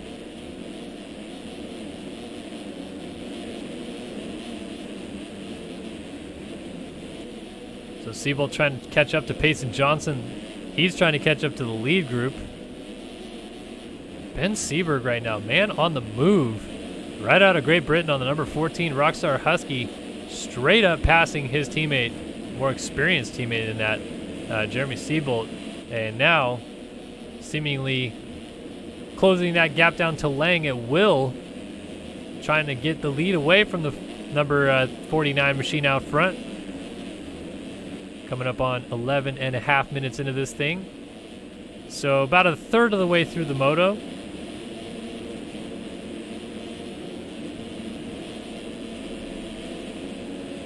And we're going to see whether or not Seaberg has the ability to close this gap down. Or can Lang perhaps extend the gap away? Or does Dickerson have something to say? It seems like the 260 machine starting to close this gap down a little bit. Only 9/10 off. And definitely catching the leaders, it seems, or the leader, his teammate, I should say, it seems. Lap traffic coming up here pretty quick.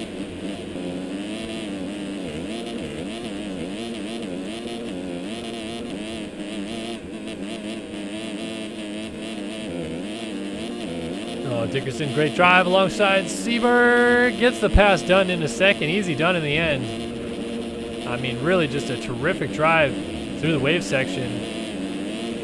Now Tyler Moses on the 707 is going to get out of the way there.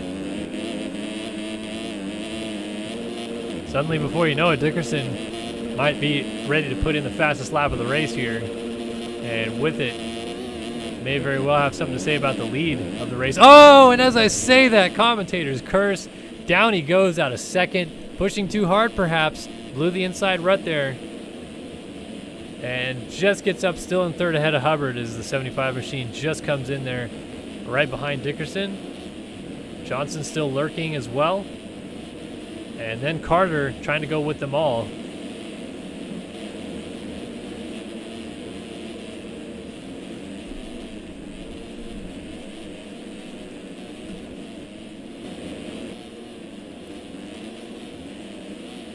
So since we've lost Dickerson, it seems like Seberg is trying to close that gap back down to Lang as quickly as he can. And maybe just start challenging for the race lead.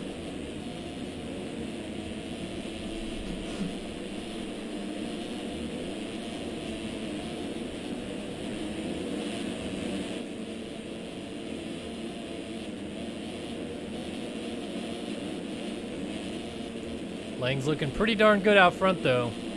This is what he needed this moto for sure. Things not going his way the first moto. That's not going his way either. He lays it down. And Tyler Lang coughs up the race lead. So there goes Seberg through to the lead.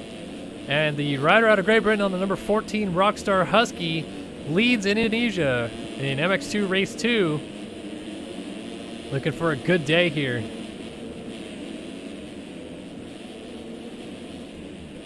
Lang's got to be wondering what the heck just happened. Meanwhile, Dickerson under attack. Payson Johnson has closed this gap down. Going board to the 351 and see what it looks like from his perspective. Battle it out.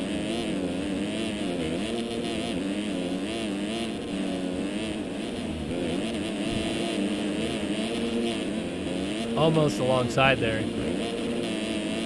Dickerson seems to handle it well. Oh, and then Seberg has coughed back up the lead to Lang, so Dickerson's right there. Oh, and Johnson down for the finish line jump, just enough to go on board with him momentarily as he swapped out. So Carter goes through, and is that going to be it? Oh, Johnson gets clipped on the face. I think that may have been Tyler Moses, and somehow Seabolt just barely rides out of that. Johnson getting hopped over top now. Eaglin and his teammate Nathan Prynn coming into the picture. And then Hubbard now off the back from this group. So that just changed up things real quickly. And all those points gained in the first moto at this point for Johnson are being lost in a heartbeat. And the overalls as well. Boy, talk about up in the air. There's not one single person I think that is really in a position to claim this overall as their own just yet. Lang gonna go 8-1 as it currently runs. I have to see where Seberg finished in the first moto. Pull up the results real quick.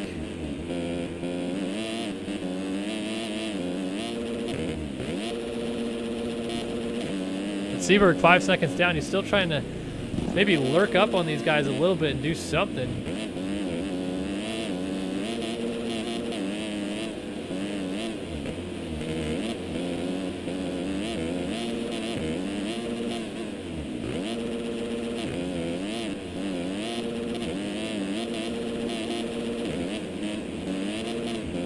There we go.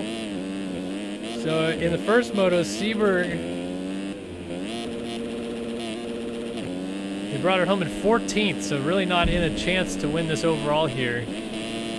Oh, and Lang down in the first corner might be in danger of losing the race lead, but like I said, Lang, he was 8th, so 8-1 and a 14-2 is what we're looking at right now.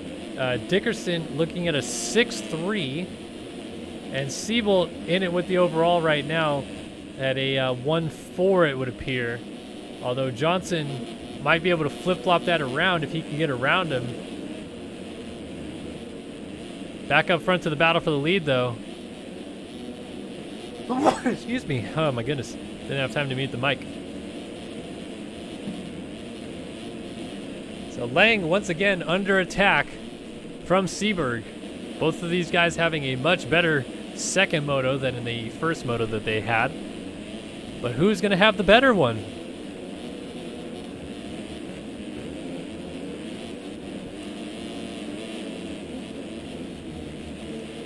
Lang scrubbing it down. Seberg just trying to keep it close. It seems like Seberg's corner speed might be a little bit better. Not too concerned about the scrubbing or anything along those lines. Just carrying speed in and out of corners and putting the pressure here on Tyler Lang.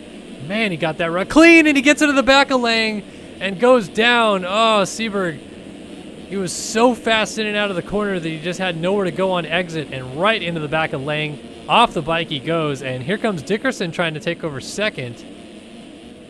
Did not quite get there. So Seberg holds on for second, but Dickerson's still lurking right there, and then Seabolt chopping at the bit of opportunity as well. Payson Johnson coming through, and then Braden Carter. So really all of our championship guys starting to find their way towards the front as this moto wears on. 18 minutes down, a little under 12 minutes, and 2 laps still to go in this one.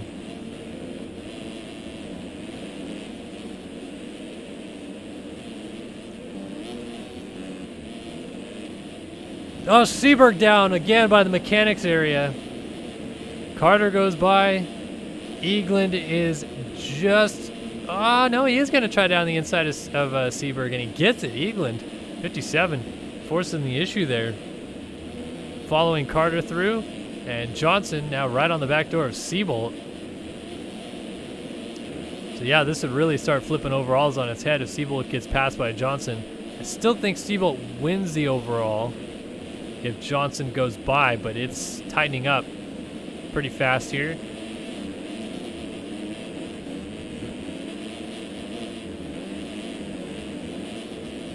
Johnson putting some pressure on the number 39 machine ahead of him.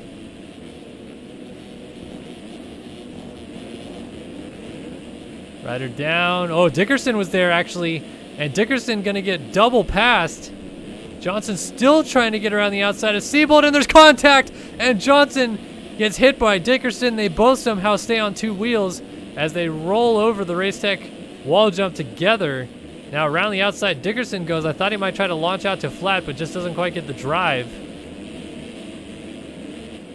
And meanwhile, Braden Carter is sneaking up into the picture here out of P5 very quickly.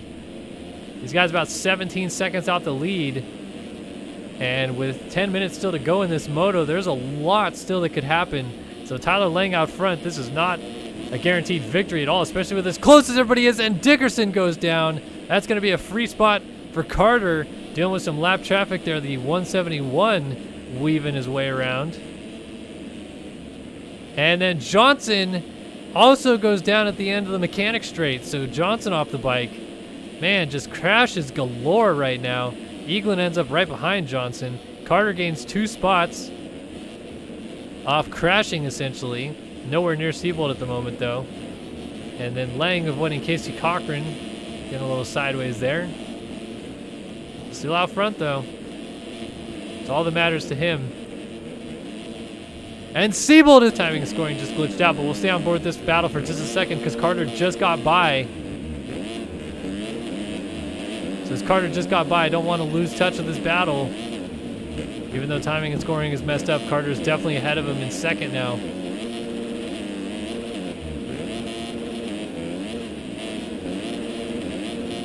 Left rider there. I think that might be Casey Cochran, actually.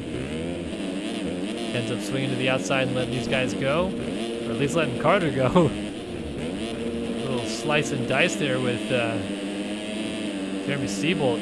And again, Seabolt having to force the issue on Cochran, and he's going to go down. He gets into the back of him, and he's off the bike.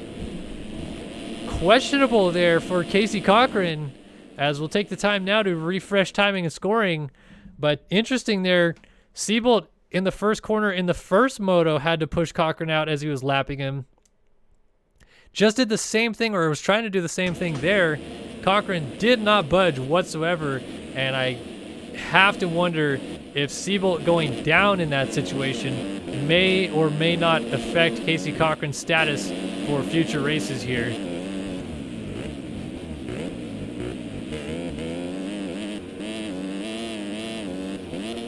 So back out front on board with Tyler Lang as timing and scoring updates its way through.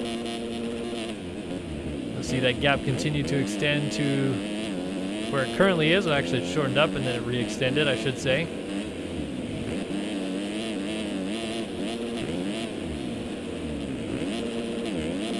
There it is. 11-second lead on lap 14, about to be lap 15 for Tyler Lang. It is Braden Carter in second, though, so Carter, who sits 15 points down in the championship, will sit 18 points down after this is over if it stays the way it is. Payson Johnson, sitting 21 points down the championship, would be 26 points down the championship, as literally 1, 2, 3 in the championship are 1, 2, and 3 on the racetrack right now. Lang, Carter, Johnson. Sick of it. I'm so sick of it. Always doing this. Well, apologies for the technical difficulties. We'll hopefully have the internet work itself out a little bit before the end of this moto. Let's head back out front. Hubbard is not out front.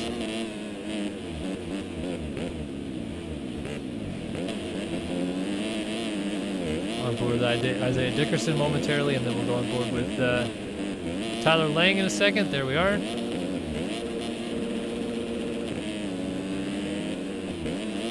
So this is Lang's view currently, trying to work his way through lap traffic. You can see the map in the upper right-hand corner of your screen. It's got a bit of a gap to go right now, and then maybe 5 to 8 lappers he's still going to hit within the next couple minutes.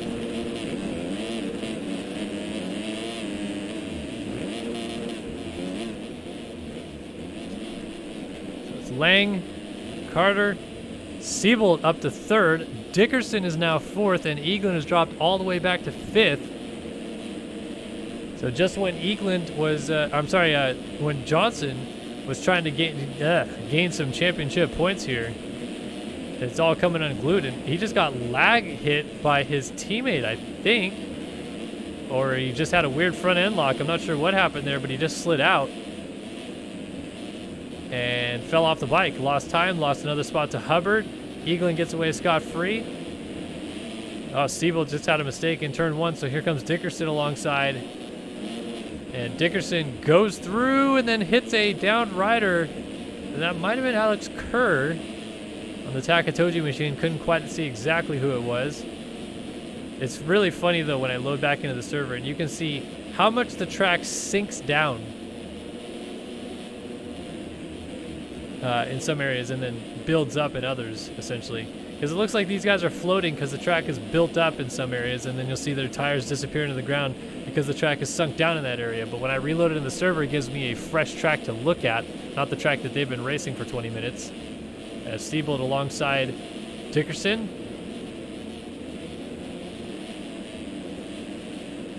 Oh man, it's bar to bar, and Siebold holds it for the time being.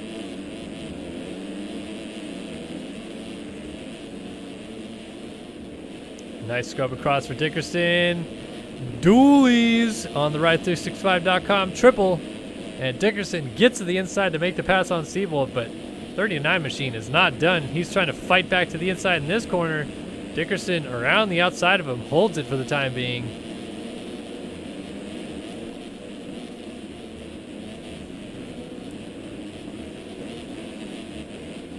Rider down was a lapped rider.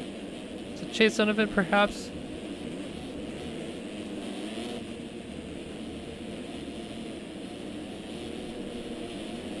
And then another Envy Films rider, but not for position right ahead of these guys. Dickerson has lost touch with Carter by a long shot. So the battle for third is really the highest battle some of these guys are going to get to. With 3 minutes and 2 laps left to go, Lang is in a position to really claw some good points back his way after losing points in the first moto. And it kind of ends up even keel at the end of the day. Siebold in a position to win the overall as it stands.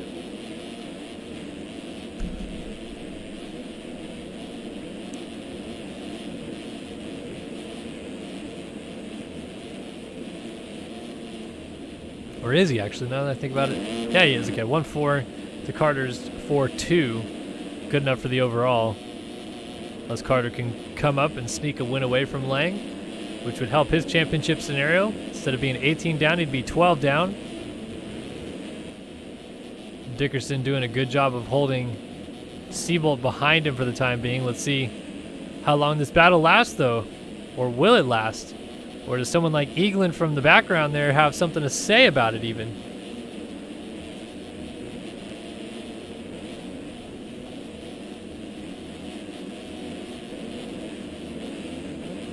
That gap coming down out front. Under 6 seconds between Carter and Lang.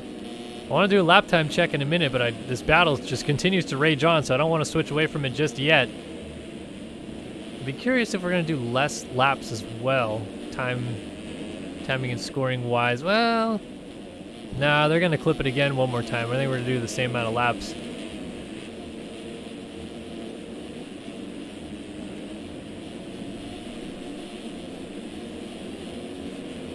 So Dickerson now extending that gap on Seabolt, and instead Eaglin is closing down. But I want to focus in on these times out front. 138.7 Lang and a 135.5 Carter. So Carter really needs to start winning these races to claw some points back on Lang. It's been a yo-yo of a season for them, where Carter gets points, Lang gets points, Carter gets points, Lang gets points. And the last few rounds, it's been all Lang really starting to stretch out that championship lead. But the first moto in this one, Carter picked up a 4th, Lang came home 8th. It was a sign of some potential swings in the championship. It got it down to 15 points between them. But as it sits right now, gonna extend back out to 18 points, and it started at 20 here today. So it'd still be a 2-point gain for Carter, but I think he's got to be getting a little frustrated with it at this point. He's thinking to himself, man, if I could just beat him both motos, get those much needed points, make this thing a race down the stretch. We're going to have 3 GPs to go after this.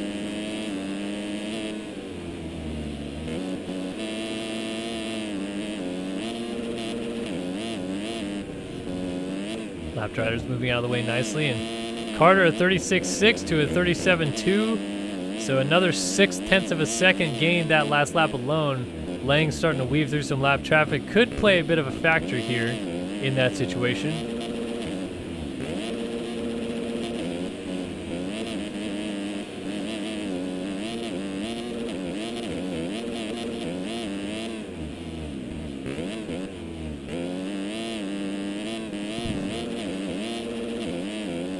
Gap opened up a little bit actually, out to 6.5 seconds.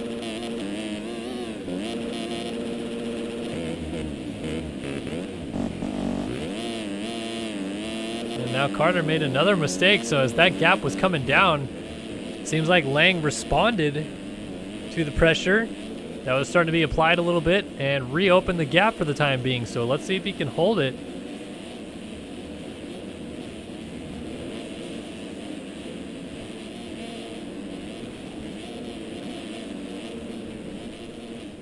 Coming up and getting the 2-lap board this time by will Tyler Lang.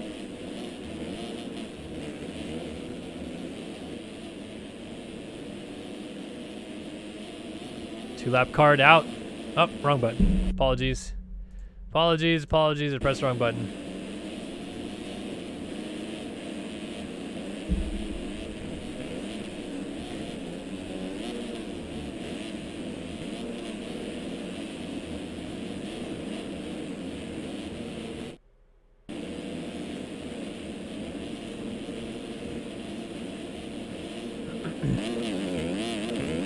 Nope, definitely lost timing and scoring. Apologies for that. We had a blip in the stream. And we're back, I think, live here on Start Your Systems. And one more time, I guess, I'm going to have to disconnect and reconnect.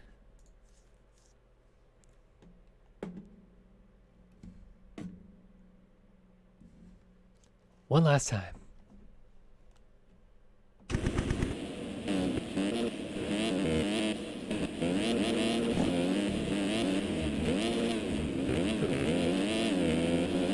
So this is going to be white flag this time by for Tyler Lang. It won't say that on the pit board. It won't appear that way on the icon on the left side or anything along those lines. But it is the white flag for Tyler Lang. Now can he pick up the win here? Salvage these points today. In the end, he really will have lost points to Johnson and Carter with that 8th in the first moto. But an 8-1 is a good salvage job, no less. Keep things in check, essentially. Especially because the first moto, it really didn't seem like he was comfortable. Didn't seem like things were flowing his way. This time around, the second moto, got a good start, and it just really worked in his favor this time. 10-second lead. Looks like he's got this thing pretty well wrapped up. Carter will indeed likely bring home second. Dickerson is third. Eaglin is fourth. Johnson is fifth. And Seabolt's back to sixth. What is this going to do for the overalls now? The overalls are about to be really all over the place. A 1-6 is going to be 40 points for a 1-6. And then it's also 40 points for Carter's 4-2, 18 and 22 points. But Carter has the better second moto, so Carter's about to win the Grand Prix as it stands. Because better second moto goes to the winner. Oh man, this is going to be all over the place in a second. Either way, Tyler Lang makes amends for an up and down first moto to bring it home here in Moto 2 as he brings it to the checkered flag, and Tyler Lang wins Moto number 2 at the MXS Grand Prix of Indonesia. We think Braden Carter might be about to win this Grand Prix, but in the end, he's only going to gain 2 points on Lang, which is crazy. Carter crosses the line second. Eaglin coming down. He is going to finish up in third. Payson Johnson does a job here to salvage fourth. Seabolt ends up fifth, and that clinches the Grand Prix win because Dickerson fell back. So Seabolt going to end up on 41 points, Carter on 40 points, and Payson Johnson also on 40 points as Dickerson crosses the line sixth, immediately disconnects. Dickerson goes 6-6 today. Nathan Prynn coming through the field after a rough first moto. Prynn 17th the first one, looking to get 7th here in Moto 2. Trevor Burns has a good day. He goes third in the first moto, might end up 8th in this one. Oh, he just went down. Just went down, did Trevor Burns. So Hubbard is going to go by. Hubbard through, I think that was it, though, in terms of positions. Yeah, Trevor Burns is going to go 3-9 today. Still a good points all for him. Zoe Cross going to end up inside of the top 10. Ben Seberg led this moto at one point. He drops back to 11th, and Jonathan Alexander will be the last man on the lead lap in P12. 13th was Frank Jackson, 14th Cooper Hunt, 15th Brandon Eigren, 16th Ethan Gurst, 17th Kyler Hockey, 18th Tyron Tomic, 19th Peter Lyke, and 20th was Casey Cochran. Again, Seabolt wins the overall, 41 points to the 40 points of Carter and Payson Johnson, so still 10 points between Carter and Payson Johnson in the standings. 18 points between Lang and Carter out front now. Lang has the championship lead still. This is all barring cuts, so we'll see if cuts change anything. We're still waiting on one rider here to cross the line. Looks like it might be P23, Nathan Guy, and we'll see what cuts did to the top 20.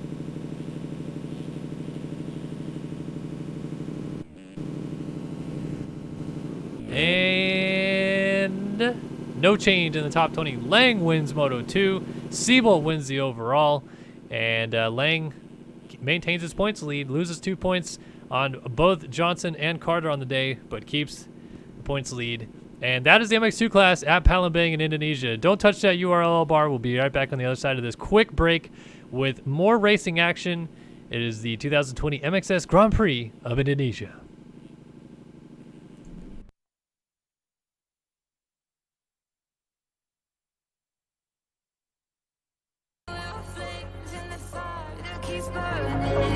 We're inviting the night in. Welcome, my heart so full, I'm devoting myself to the night. There's no motive, we're just listening. We're excited.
I need a scarecrow after what you did. 'Cause all of the birds know that I'm almost dead. I'm barely breathing, I'm barely awake. You left me in pieces, there's no more to break. Don't wake me up, not in this century. Don't wake me up, 'cause you're just a ghost inside my head. You're just a ghost in there.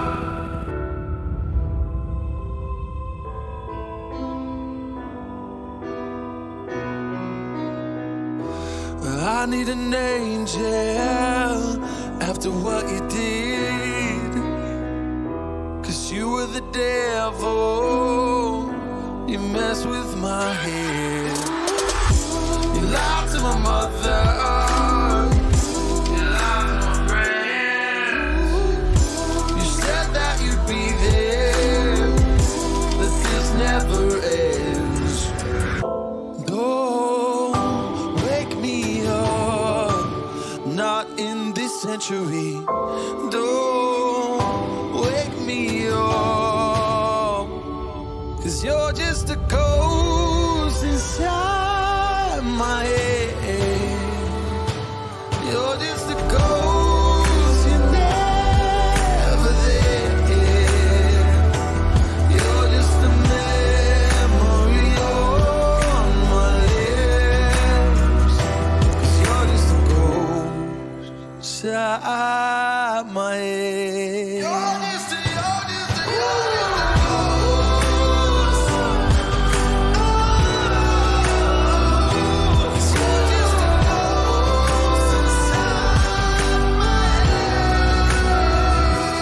You're just a ghost inside my head.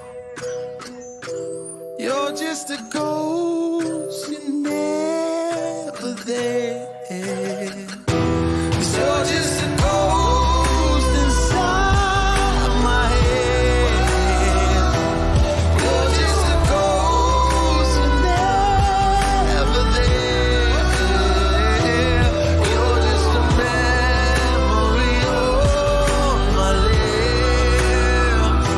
You're just a ghost inside my head. Oh, you're just a ghost inside my head.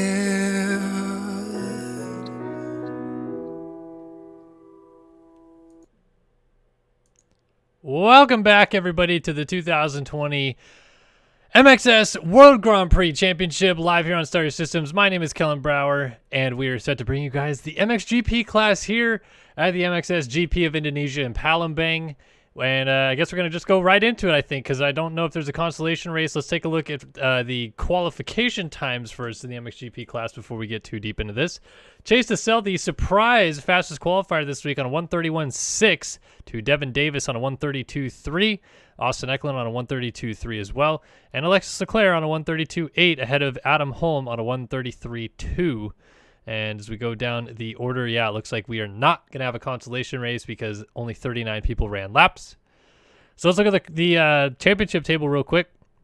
And Alexis Leclerc is ahead of Jack Haley by 44 points in the championship. So coming down to the last 4 rounds of the championship, Leclerc looking to perhaps wrap this title up early.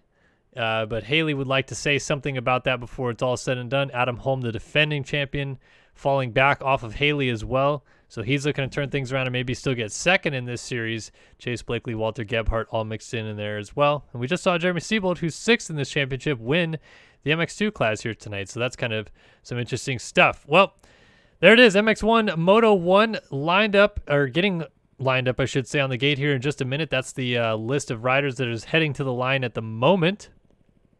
And set to do 2 30-minute plus 2 lap races in Palembang here in Indonesia. So glad you guys could join us. Hopefully you all are having a lovely night wherever you are on this Monday evening. It's a tough time in the world we're facing, but it's always great when I get to come together and hang out with all you lovely people here. Chat it up in the chat, watch some dirt bikes racing in virtual world, and just have a good time. I know it's not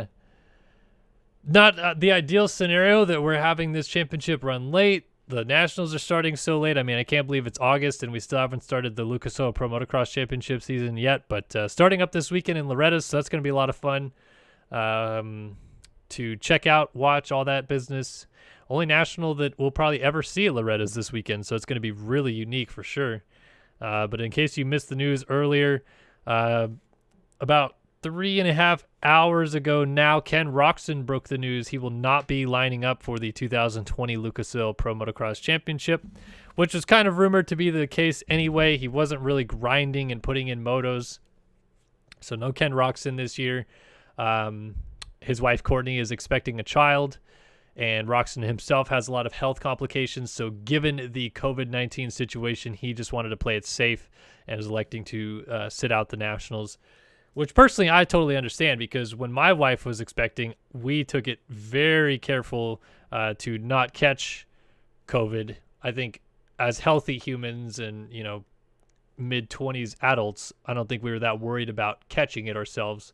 But when she's pregnant, she obviously didn't want to have to go through that ordeal where they'd quarantine her. Survival rates for infants are not, you know, they're worse than they are for people in their 20s, so it's a little bit tougher in that situation. So because of that, I get Kenny not wanting to put himself in danger, which is why I understand his decision. I don't think a lot of people are going to realize that situation. They're just going to think it's Kenny being a wimp, but one day those people will have children too. Maybe they'll understand.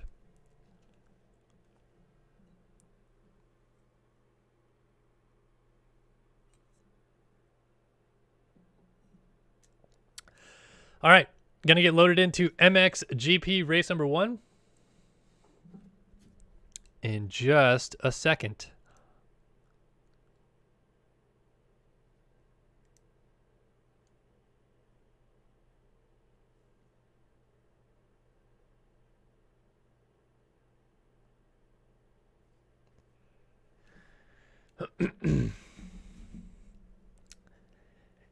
Who have you guys in chat got for the win here tonight? We have got Leclerc, Haley, Holm, Blakely. Whole host of people mixed in here that could be going for the win tonight. Who's your favorite? Let me know in the chat at the moment.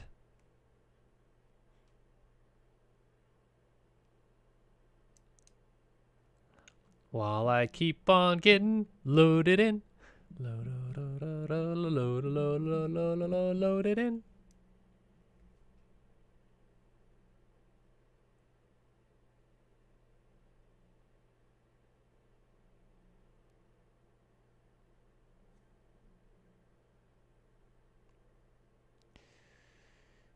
Gavin Corner says, "Hey man, your vids big, love your vids, big inspiration." I can't read, sorry Gavin, but thank you so much for the kind words. Always appreciate that, and I'm happy that you find enjoyment out of watching my content. So thanks, buddy. We got Leclerc, Walter, D Mills, Leclerc, Siebold, Leclerc, Gebhardt, Bryce. Don't even watch, so he picks Leclerc. Lusick has no idea he got MXM yesterday. Fair point, good sir. Fair point indeed.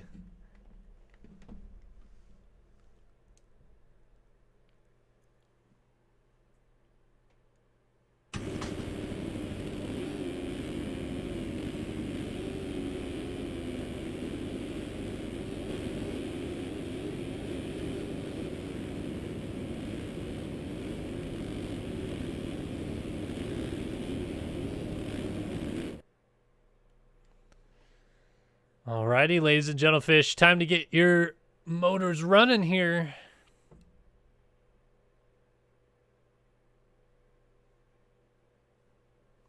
MXGP Race 1 from Palembang in Indonesia. They are lined up on the gate. If you haven't already found yourself a nice seat and a good drink, it's time to do that right now, because we're going racing here, folks. JLV is going to run off the track. He's going to appear from the left side of our screen right now. He is off the track. The revs are up, and the gate is down in Indonesia. MXGP Race 1 underway. Good start. Holm, a couple other riders getting mixed up. Gebhard went down going into the first corner. Holm went down as well. There's a ton of riders down. And the Race Tech Whole Shot Award goes to Jeremy Cohenauer, RaceFactoryGaming.com president, ripping that whole shot and pulling away out front. Bobby DeSell, a.k.a. Chase DeSell, who was our fastest qualifier, right up there in second early on. Leclerc's got a good start. Haley's up there. We know Holm went down, but seems like Haley and Leclerc got through unscathed. And DeSell already trying to go to the race lead. Look at this, down the inside, just going to blow right by Cohenauer. And DeSell, who's our fastest qualifier this week, kind of a shock, finds himself into the lead here early. So this is going to be interesting to see whether or not that raw speed that he has can translate into some good moto racecraft here, as Leclerc gets stood up on the inside by Cohenauer. So Eklund goes by and Haley goes in between them. He's now behind Cohenauer but ahead of Leclerc. Haley going to scrub across to the right side of the track. That might give him an opportunity to go down the inside. Scrubs the triple again, almost into Cohenauer, but he does get to that inside. And I think he will make that pass. Yes, he will.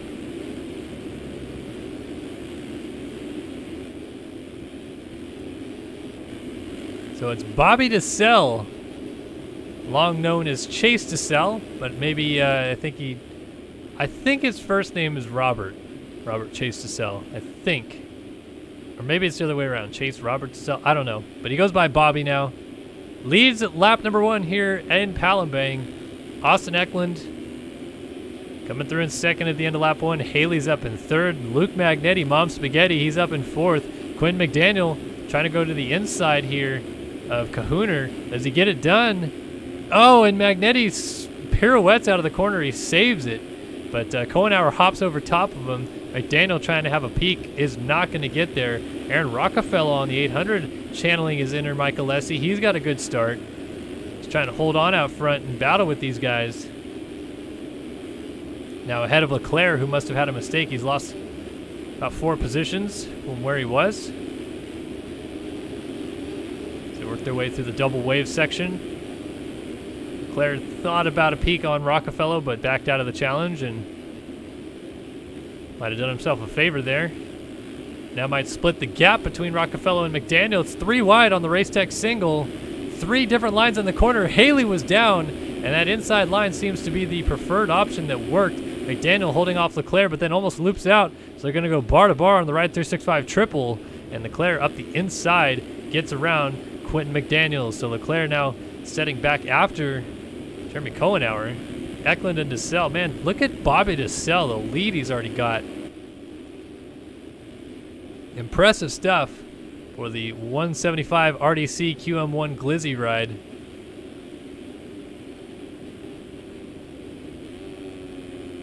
I know QM1 is the QM1 Yamaha team, and then Glizzy Gladiators, I think is what they call themselves.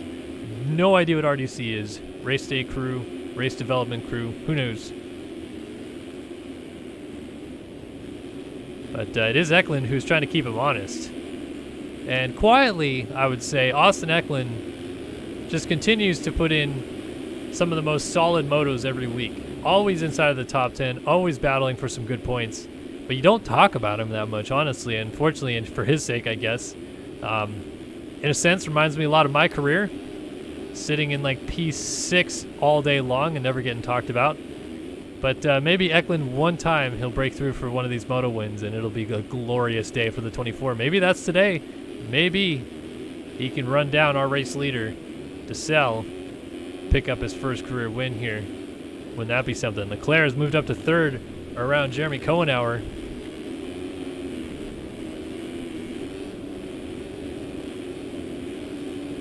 So Cohenauer, after getting the whole shot, has dropped back to fourth. Still ahead of Quentin McDaniel here on the QM1 Yamaha in fifth. Aaron Rockefeller comes across sixth here.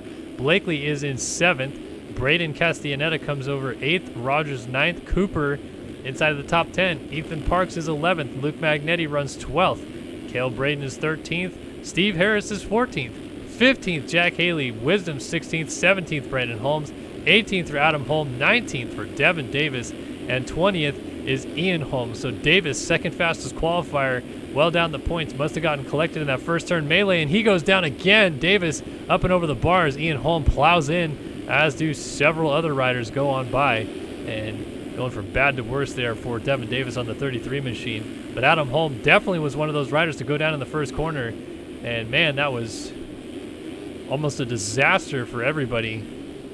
So in a sense, it kind of helped him out, and Holmes goes desperation pass on Brandon Holmes, takes them both down.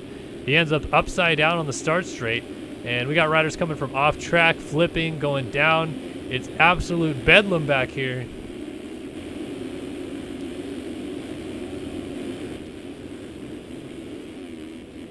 Still Bobby DeSell out front though.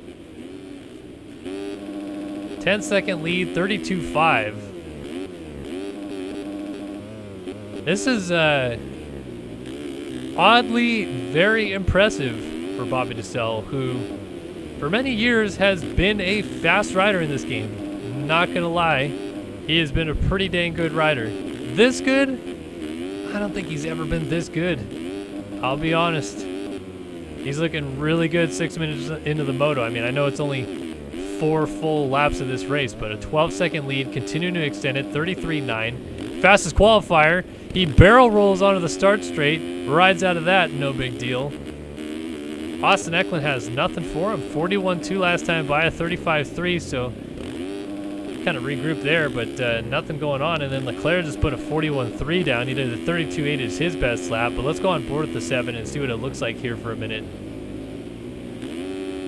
Crazy to see DeSell's lead. Who picked Bobby DeSell in chat? Anybody? Anybody at all? Bueller? Uh-oh. Oh, lag. Oh, my. Don't. Okay. Cool, still got timing and scoring.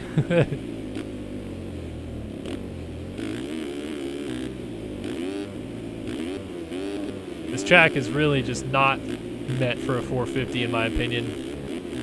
It's kind of the Loretta's of the GP scene, I feel like. It just, yeah, they carry good speed through the wave sections over here, but everything else, it's like so tiny. Like you double through the waves here, but then look at this tagger design table. You fly into it and you have to brake hard to scrub it down into this inside rut. I mean, the only jumps I would feel that are like 450-ish jumps is this back straightaway right here. Kind of single and then this long double table thing. And then this triple definitely is pretty long. But that's the biggest jump on the track by far. Everything else is pretty small. And these 450s certainly make it look small. Eklund down out of second. The 24 machine down on the inside on that green Kawasaki. So he's off the bike. Leclerc takes advantage of that, goes up to second. He's 12 seconds off of DeSell for the lead. But I want to see lap time wise whether or not he clawed time back, because this has been a pretty impressive lap for the number 7 so far.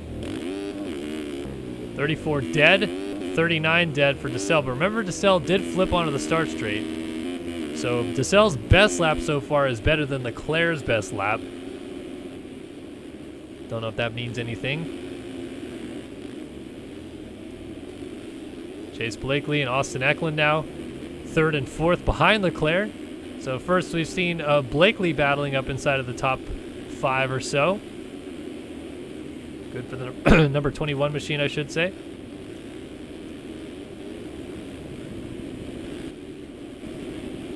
Rider down, but appears they are on the other side of the track, maybe. Yeah, it looks like a Kawasaki rider over by the racetrack wall. Didn't quite get the number, but Jack Haley's dropped back to 24th.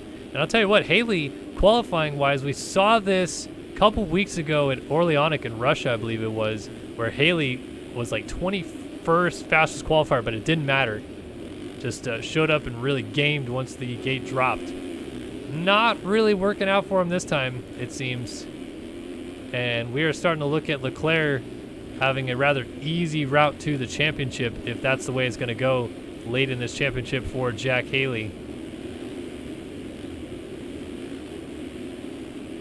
So it looks like this time by Leclerc may have ran some better times. Let's see. About an 11-second difference, so DeSalle somewhat matched him.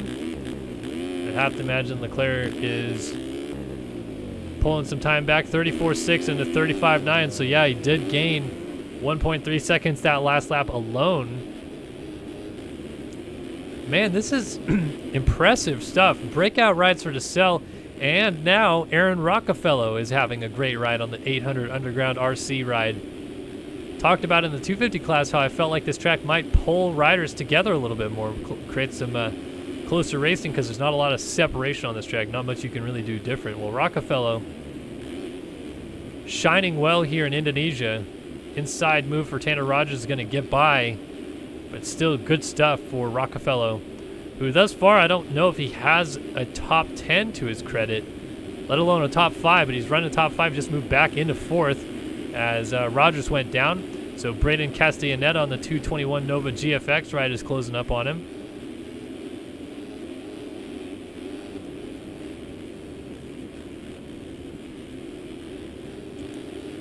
Castellaneta getting all kinds of sideways entering the waves. Double, almost on the back wheel of Rockefeller. Coming from off track is the 330, which I believe is that one. Oh no, it didn't actually. Okay, good. One little glitch in the system and it's just completely ruins everything, it seems. So Magnetti goes by. Rockefeller went off the track. Rockefeller and Castellaneta both through. They're actually up to 5th now, so it's Eklund still 4th. Blakely 3rd, Leclerc 2nd, and DeSalle leading. Got Magnetti back here, Rockefeller. Oh, and someone just hit the invisible wall in front of Tanner Rogers. They are a lap down, 118, I think that was. I didn't get the number exactly. Was it the 118? 119? Ethan Parks up inside of the top 10. It was the 119 of Mark Raffiani plowing the wall on the Race Tech single. Parks is running 9th right now. And Ethan Parks, slowly but surely, has put together a really solid GP campaign and Race Factor Gaming National Series to this point. Doing me a heckin' proud because we have nobody really racing on this SYS FamMX racing team.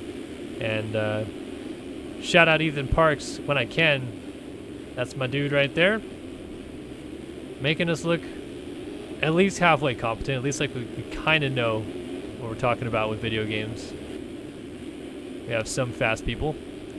Jeremy Cohenauer back here in P10. Daniel Mills battling it out with, is that McDaniel? It is.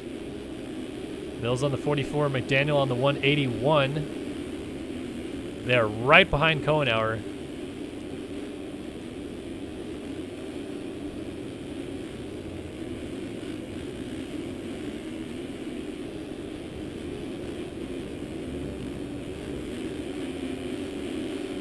Get a move done. Not a change for position yet. And closing up as well is Gebhardt on the 5. This entire group seems to be catching Ethan Parks. Parks on that 96. And Cohenauer, Mills, McDaniel, and Gebhardt. Meanwhile, I'll come back to this battle, but I just noticed we got a change to the lead up front. Leclerc has taken over the lead, 36 dead, 47-4 out of DeSalle. So maybe those fast qualifying times, this is the wall, if you will, for Bobby DeSalle. The track is obviously deteriorating as the moto goes on, so the worse it gets in here, the more challenging of a racetrack that DeSalle will be facing that he wasn't facing in qualifying. He's only doing those 8-minute sessions. So interestingly enough, it might be getting a little bit out of DeSalle's control here as Rockefeller is down off the track, it seems. He's down Tanner Rogers. They both went down. So that's going to close this. Cohenauer, Mills, Gebhardt. Well, all these guys are closing up. Gebhardt, Adam Holmes suddenly in the mix. Ethan Parks right here. Devin Davis is charging forward. Kevin Gonzalez on the 3. And McDaniel. Look at this freight train. McDaniel right off the back of it. So many riders so close together. And the number 1 and number 3 atom.com machines, along with the 33 of Devin Davis, Privateer Lifing It, have come forward, although Holm just went down. Holm just went down in the wave section. Davis scrubbing, trying to hold Gonzalez at bay. They're catching the number 5 of Gebhardt. Gonzalez around the outside, makes that pass on Davis' stick. And then lays into that rut to just make it happen. Gebhardt closing up on Ethan Parks ahead of him. And riders down. That was Rogers and Mills. Mills gets up right in the thick of this battle. Now splitting Gebhardt and Gonzalez. Oh, Gebhardt over the bars. And then nearly coming together was Gonzalez and Mills. Now Davis around the outside tries to go in on the outside to get by Mills, and he makes it happen. Good stuff, Devin Davis. Nice pass. Trying to stick with Kevin Gonzalez. Does not want to let that number 3 get away.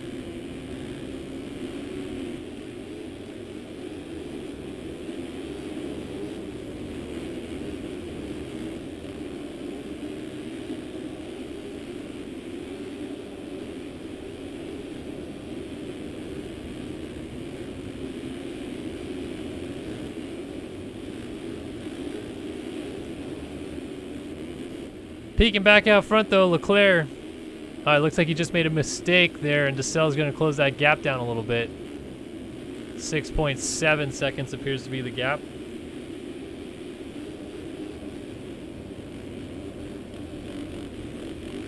Another mistake for Leclerc. Leclerc having a couple problems out front, perhaps. Although DeSelle has coughed up second, Blakely is now into P2. DeSelle back to third. Eklund still fourth. Magnetti fifth. We're halfway through this moto. Castellaneta is in sixth. Kohnauer is in seventh. Aaron Rockefeller back up in eighth. Ethan Parks is ninth. And then this gaggle of riders, including Davis, Gonzalez, Mills, Parks off the front of them. And Holm, Adam Holm that is, has got to be mixed in somewhere right behind these guys. Not too far back, I'd assume.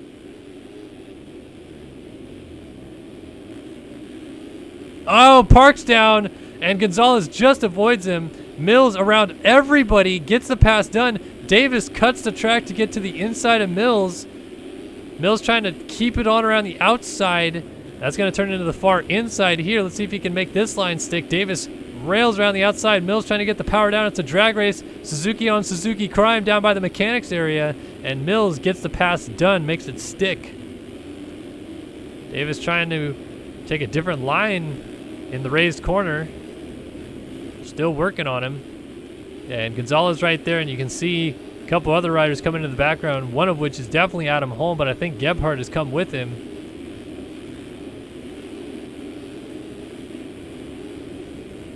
And Adam Holm perhaps sensing that Jack Haley is outside of the points and not yet up into the points yet. Might be a good opportunity to gain some points and try to get second in the championship away from Haley.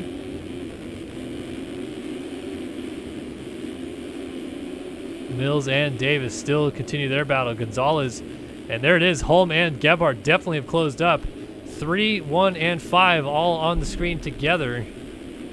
Not too often you get a lot of low single digits battling it out. Gebhardt gets to the inside of Holm. He makes that pass stick. Now he's trying to go to the inside of Gonzalez, and he makes that pass stick as well. So Walter Gebhardt, 2 corners, 2 passes. The number 5 machine is on the move. Man, look at that. Pre-jumping a braking bump over that tall inside roller to get on the brakes a little bit better for that corner. Impressive stuff for the number 5.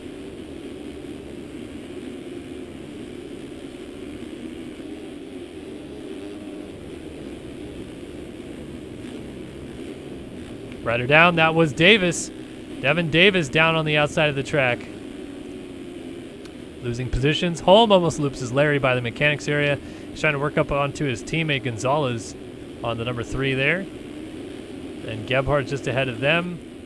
Daniel Mills. Jeremy Kohnauer having a bit of a lonely ride back here. Castellaneta just in time to go on board with him as he jumps off the track. Luke Magnetti, a pretty good ride as well.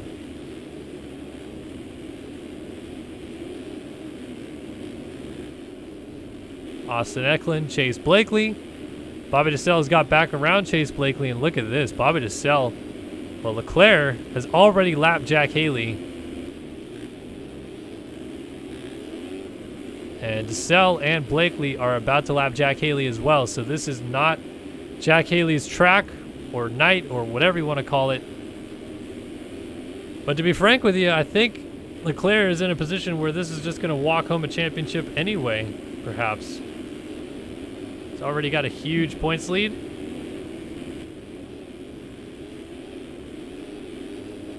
So DeSelle and Blakely will continue their fight for second.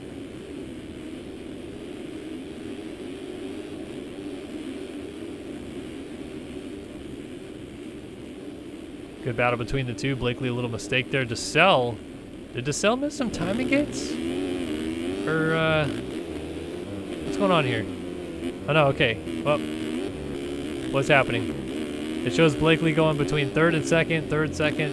Now it shows him definitively in third. But there was some skipping going on there for a second. Interesting stuff.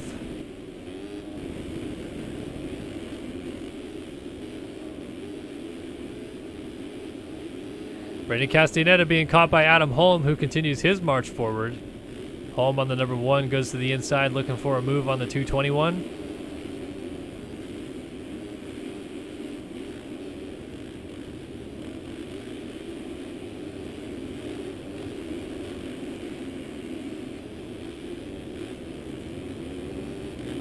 Oh man, Castellaneta getting a little out of shape, and Holm takes advantage. Now Mills trying to do something as well. Pulls up right behind Castellaneta there. Oh, someone through the front door on the Ride 365 triple. That is not a position, though. It looks like a lapped rider, and they may have just disconnected.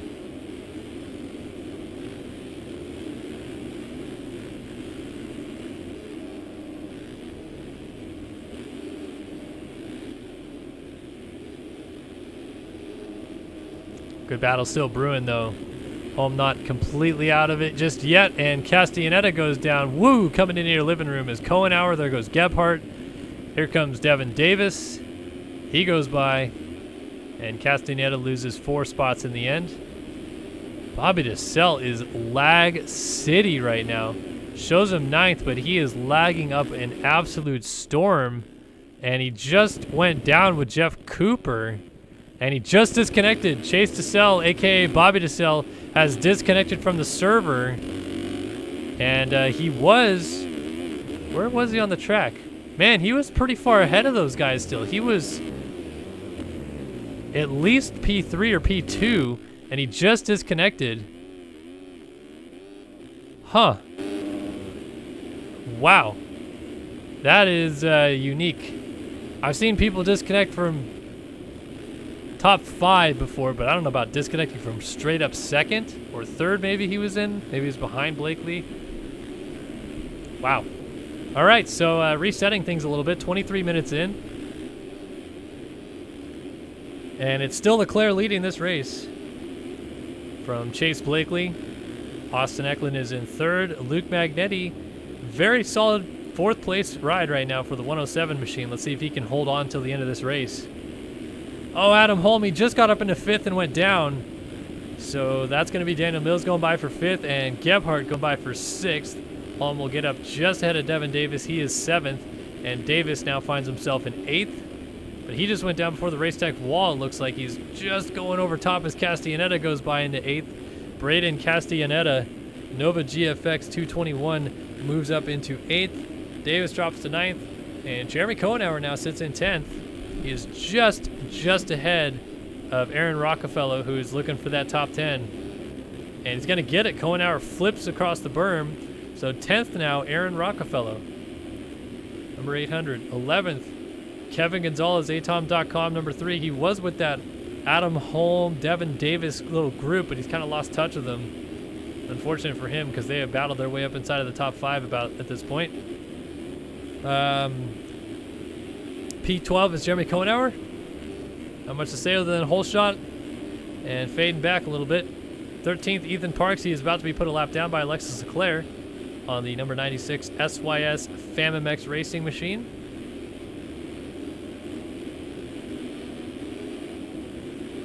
So Leclerc laps up to 13th. 14th, Brandon Holmes, rival decal number 48. I think he was involved in that first turn melee, and it's just not quite gone his way through the field just yet. 15th, Dylan Long. T-Lang is sexy on the number 117. Right out of Australia, getting some points this moto. I think he'll be satisfied with that. He was very happy with his top 10 a few weeks ago, but sometimes it doesn't quite go his way at all. So to get inside of the points, I think he's going to be a bit more content with that. Cale Braden is behind him. This is what, 17th? 16th, I'm sorry, Cale. Cale Braden is 16th on the Elevated Motorsports 233.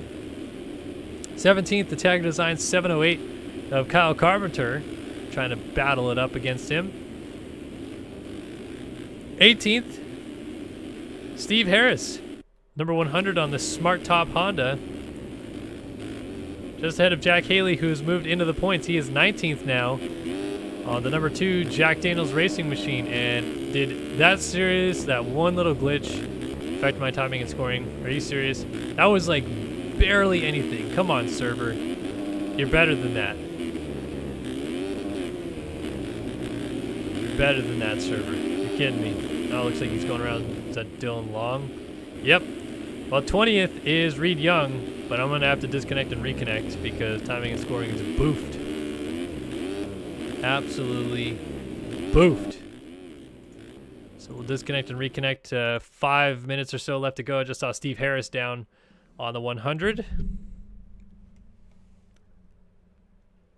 So Steve Harris hits the deck. Let's go find ourselves Leclerc out front.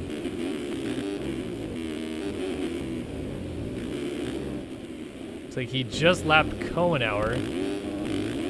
Holy smokes, is there a freight train of people over there? Who is that group? What is that group? D-Mills off the front of it. Kind of turned into nothing, it looks like. Just lappers, perhaps. So let's kind of figure out what Leclerc's out right now. I think he's going to be going on to lap number 18 right now. Yeah, about to finish lap 17. 34-second lead for Leclerc. Obviously that really extended up with DeSalle dropping out of the race.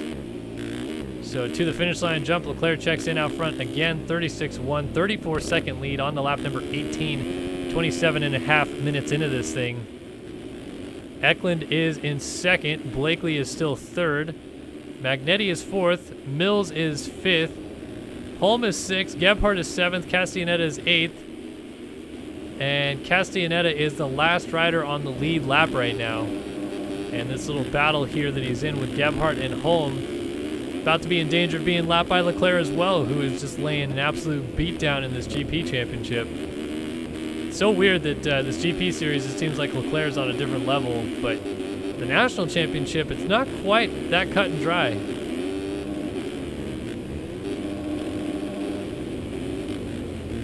Big shout out to Dom A948, $4.99 donation. Really appreciate that, buddy. He says some more diaper money for you. Loving the stream. I appreciate the diaper money, and I really appreciate that you're loving the stream. Always nice to hear some good feedback. Whether you're loving it or not loving it, I like feedback, but I do really like when people are loving the stream. I'm not going to lie. So thanks, buddy. Appreciate it. Seems like this battle is kind of stifled as they've lost Castellaneta off the back. Is that Leclerc finally catching this group? No, not quite. Well, then where is Leclerc? Castellaneta goes by right there. Leclerc. No, so Gonzalez is back ahead of Leclerc. There goes Kevin Gonzalez. So what happened to Leclerc? Oh, here he comes. So actually Gonzalez is the last man on the lead lap once again. And Leclerc with 29 minutes and 15 seconds on the clock. Pretty much just got the 3-lap board. What is he doing?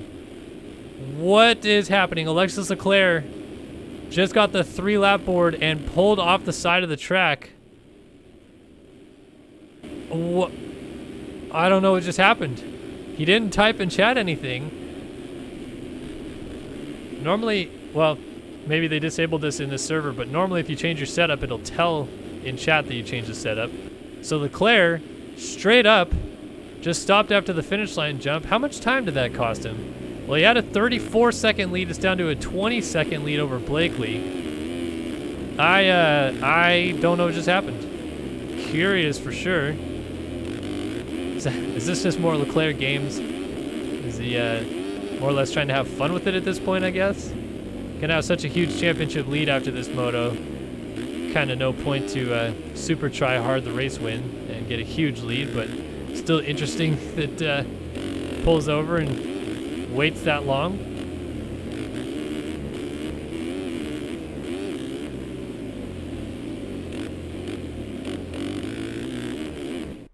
Oh yeah, you bet it is. Although, well, Blakely just went down. Maybe. Yep, it's boofed. It is boofed, people. Timing and scoring has been boofed. And despite Leclerc sitting on the side of the track waiting for whatever reason, it doesn't matter because Blakely went down and all the time that he had just gained is now lost again. So Leclerc pretty much just playing games at this point, toying with the minds and emotions of everybody else he's on the racetrack with. He just got the 2-lap board.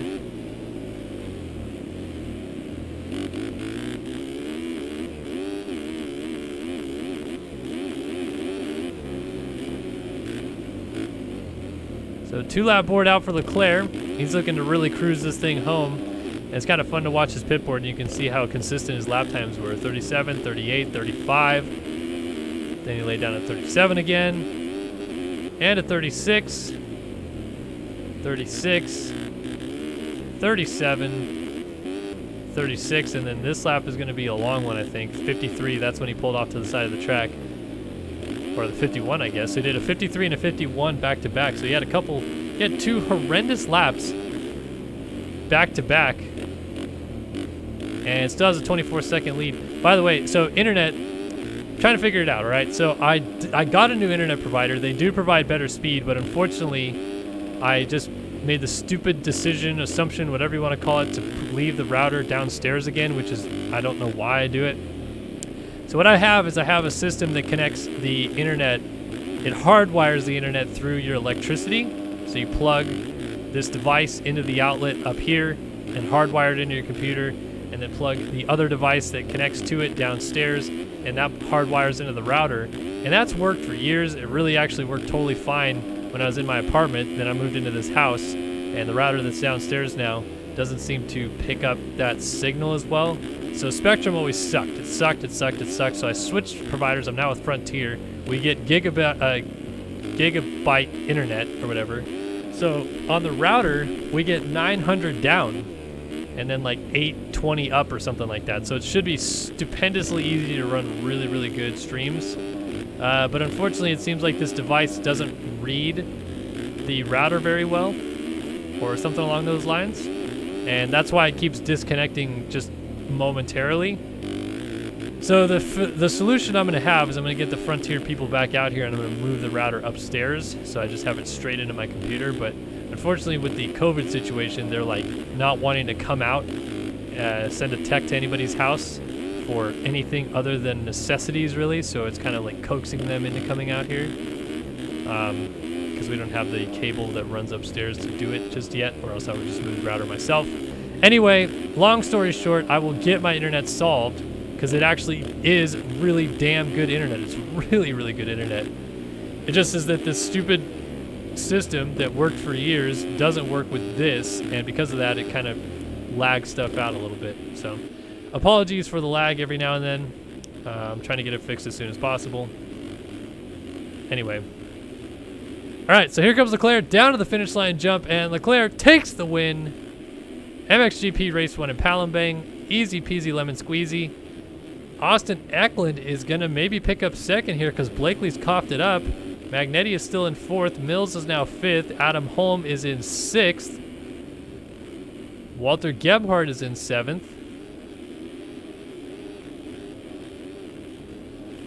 Braden Castellaneta is in P8. Kevin Gonzalez is 9th. Brandon Holmes, first man a lap down in 10th. Jack Haley 11th. 12th for Ethan Parks. 13th, Devin Davis. 14th was Dylan Long, or about to be Dylan Long, as he crosses just in front of Aaron Rockefeller in 15th. 16th, Cale Braden. He just went down, and that's going to cost him a position to Kyle Carpenter and Cohenauer, perhaps? Yes, it does, as Cohenauer also got by. Braden crosses 18th. 19th to Steve Harris, and McDaniel should get 20th unless he crashes somewhere. So back up to P5. Mills crosses the line 5th. Holm right behind him in 6th, 1 second back. Walter Gebhardt comes across 7th. Mills on cuts. Gebhardt, Castaneda, Gonzalez, and Holmes come across. Any other cuts inside of the top 20? Nope, that was it. Everything else stayed the same. It's just Holm going P5 on cuts. Leclerc wins, extends his championship lead. And yeah, time for intermission. 5-minute little break coming up here. So any questions in chat we have? I have no idea how many people are here. It still shows 0 people here for me. So if you have any questions in chat, now would be a good time to bring it up.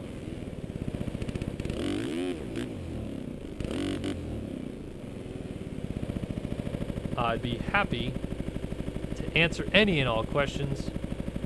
Danger Zone 12 wants to know, Kellen, what makes Leclerc so good? Well, he'll never admit this, and most of the fast guys these days won't admit it, but Leclerc is really good because he's played the game a lot. I was only good because I played the game a lot. And Tyson Fresquez was really only good because he played the game a lot. If you play the game a lot and just devote a lot of time into perfecting your setup and making yourself feel comfortable and practice and practice and practice and hit the same ruts over and over again and the same jumps and the same corners and just grind out motos over and over and over again until you feel like you're comfortable with stuff, then progress your skills and just slowly progress. There are few people that pick up this game and are immediately fast.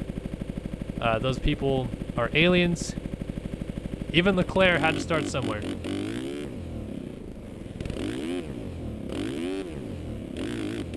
Who will be the face of MXGP the next 10 years? I mean, you know, I think you would probably say that it would be Prado. But, I don't know, I feel like Prado's good, but the thing that makes me worried is he's not tall enough for a 450, I don't think. He needs to do, like, a little bit more bulking up or growing of some kind. That said, I don't think that Vial or Geertz or Olsen or Boisramé, Harap,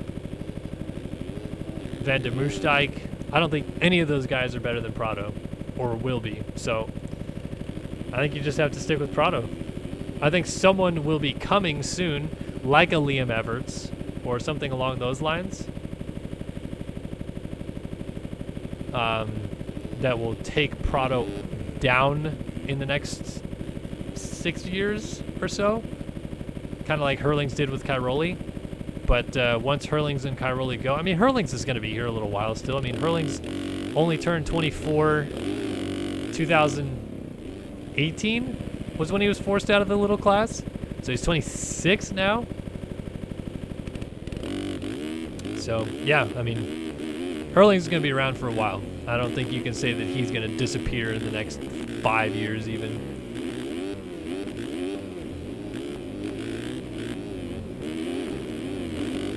Lucic wants to know what's a good track for a complete noob. Yeah, so I'm going to do a guide on this at some point, but here's a couple tracks you can look up. Look up Sonora Speedway by Vuter. Look up Next Friday MX by Checkers. Those are a couple that we've been looking at as good ones. If you want more of like a supercrossy feel, you can look at Pierce Motorsports by Checkers. Things like that. Those are good tracks to try out. Danger Zone 12 says, do I think Christophe Pourcel had a successful career? I think anytime someone of Pourcel's stature, he was paralyzed at one point, people. He broke his back. He couldn't feel his legs. He somehow came back from that, and you saw that he had a lot of problems late in his career with fitness. Like he would overheat really easy because he had temperature control problems in his body from his spinal cord damage that he did. Dude came back from being paralyzed and won 2 250 Supercross titles won multiple outdoor races, should have won a couple outdoor titles, won GPs. I don't know how you can say Porcel had a bad career.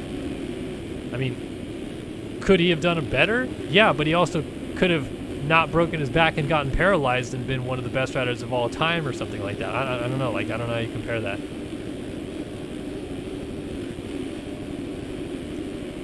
Alex Stinson says, have you thought about inviting Mathis or Kiefer or JT, anyone who helps host Pulp MX commentate on your streams? So I did invite Weege. Weege has an open and at any time he'd like invitation to do it.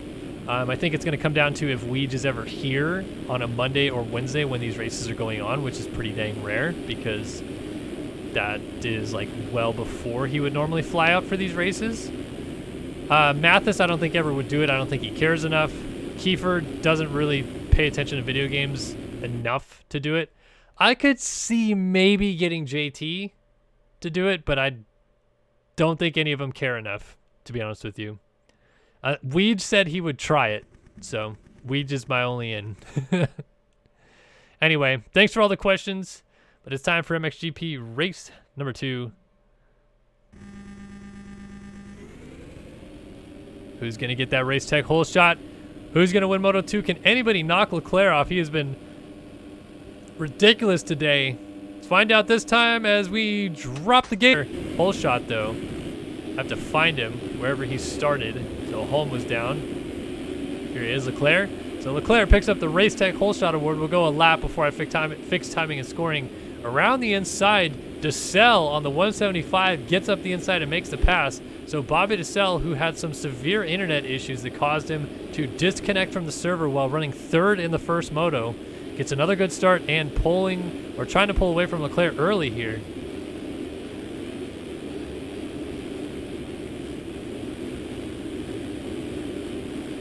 It's DeSalle and Leclerc 1 and 2. I do not want to switch to anybody else because it's going to switch to somebody well down the order. Shows Leclerc 27th. He's not 27th. He is 2nd. But I'll fix timing and scoring in just a second. Want to finish this first lap.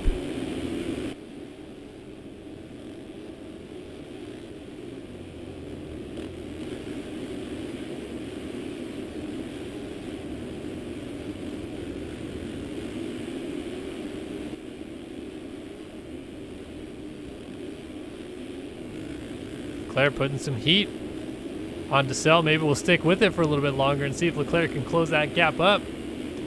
Coming through to complete lap number 1, it's DeSalle from Leclerc over the finish line jump. Let's go on board the number 7 machine, who is in 2nd, although it shows him 28th. He is not in 28th, I promise.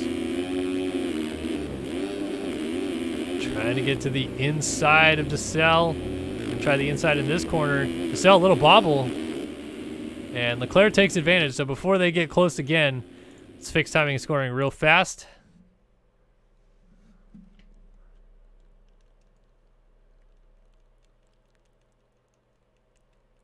Come on. Okay. Back out front to Leclerc. And we've already lost. Where'd he go? Did he disconnect again? What just happened? Where is Chase DeSalle?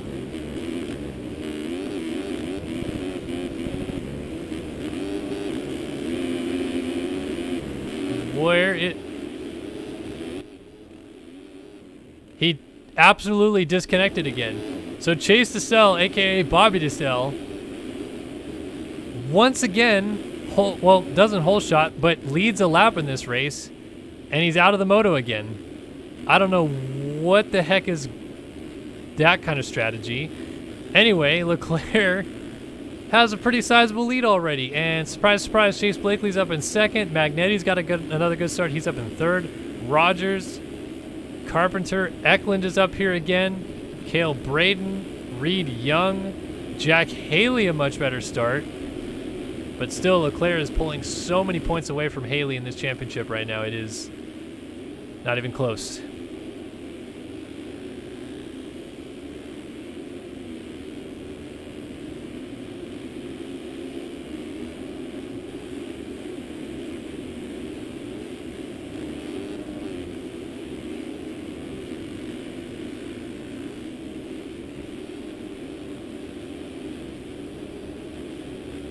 Haley trying to peek up the inside of the 42. That's Reed Young. Not able to get a wheel in there just yet on the number 2, Jack Daniels Racing Machine. But now he does, down the inside, goes on through. And he will set sail after Cale Braden ahead of him.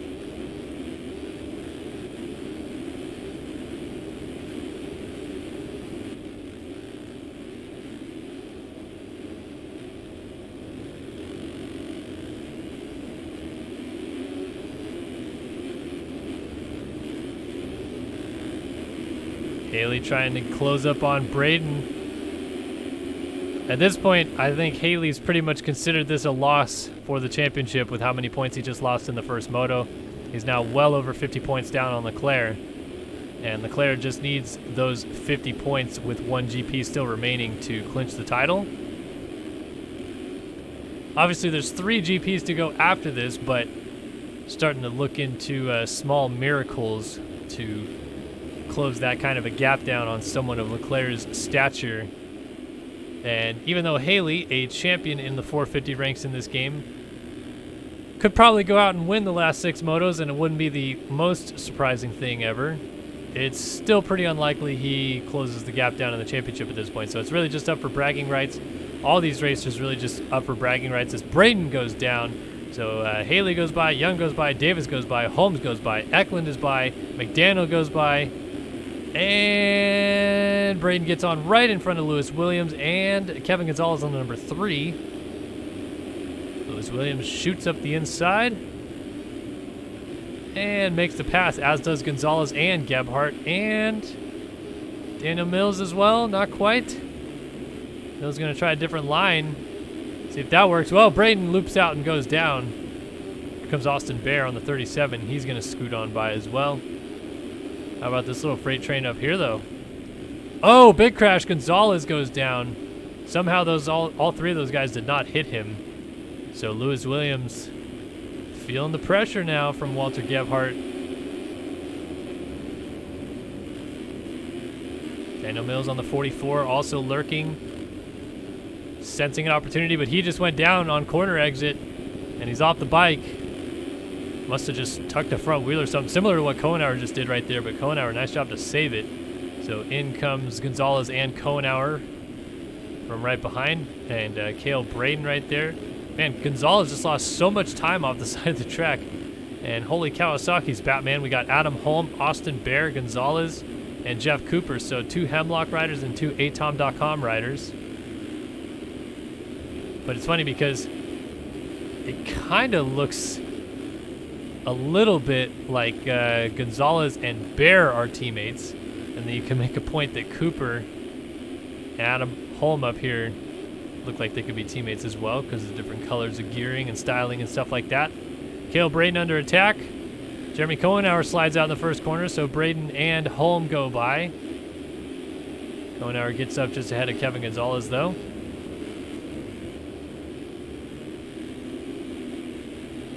And Kohenauer also blocks off Cale Braden down the mechanic straight.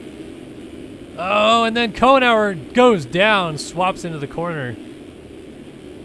So that came unglued rather quickly. Quentin McDaniel's down. So Mills goes by, Holm goes by, Braden goes by, Gonzalez, and then the Hemlock boys trying to split him, and they both go around in a little sandwich. That was Bear and Jeff Cooper swinging on by as well, and now they're closing up on Adam Holm. So the positions continue to keep changing in this midfield battle. Kind of musical chairs going on right now. Waiting for the music to stop and see when they kind of settle in.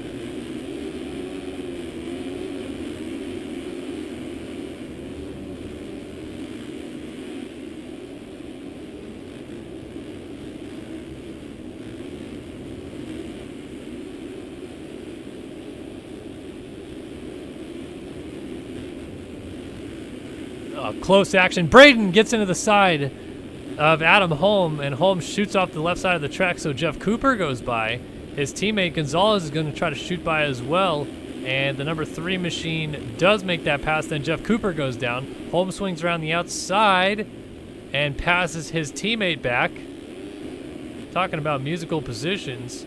Lewis Williams just got passed by Walter Gebhardt. Gebhardt is on a charge right now, and as I say that, he hits the deck. So nobody is safe right now, people. Gebhardt gets up just as Holm gets there. Bit of a dodgy track re-entry there for Gebhardt. But in the end, nobody went down, so have to think no harm, no foul there. And once again, Gebhardt, Holm, and Gonzalez locked up together. These guys have found each other a lot this moto.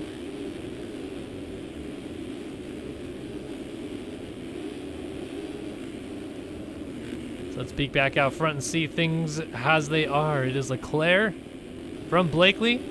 Magnetti has Kyle Carpenter all over him. This is a good battle for third here.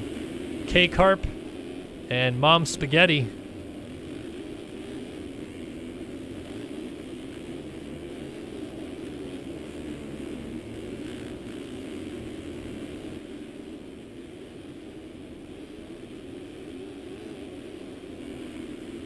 Carpenter looking inside, turns into the outside, but that might still benefit him because if he can get a good drive through this first corner, cut back up underneath.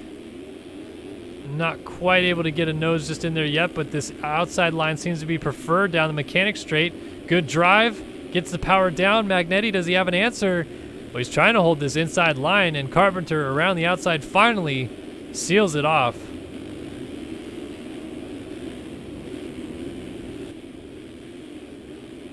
So Carpenter up into third. Magnetti trying to fight back. Losing a little bit of ground and then almost looping out there on the process. Tanner Rogers is, behind Devin Davis. So Davis is up into fifth. Davis must have just made that pass when we went to him.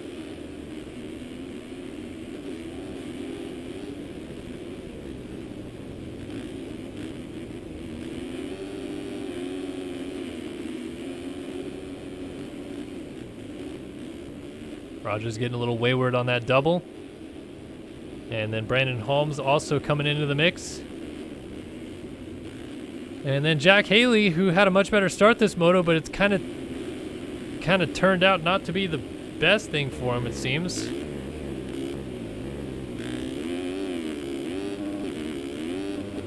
P8 right now for the number 2 machine. Lap times are comparable with what's going on out front, but not really having the race pace, it seems. The racecraft, I guess I should say, with what leaders are doing. 35-1 for Haley.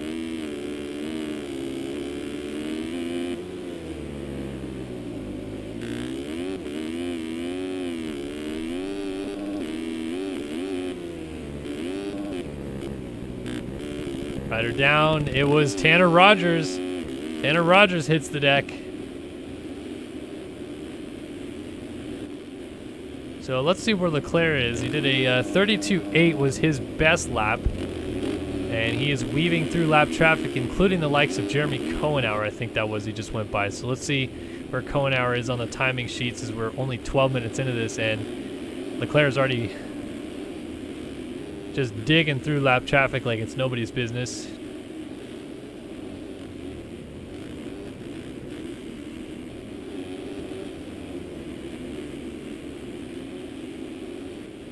Not as deep as I expected him to be, actually. Cohenauer's up in 26th right now. Remember, Leclerc did lap up into the top 10, or just about to the top 10 in the first moto. And this time he's got a better start and no contention really going on because the whole shot was passed immediately by Bobby Dissel. Dissel led the first lap, then got passed back by Leclerc, and then crashed 2 turns into the second lap of the race and disconnected. So not sure what the deal is with Dissel tonight. Interesting the way that all worked out.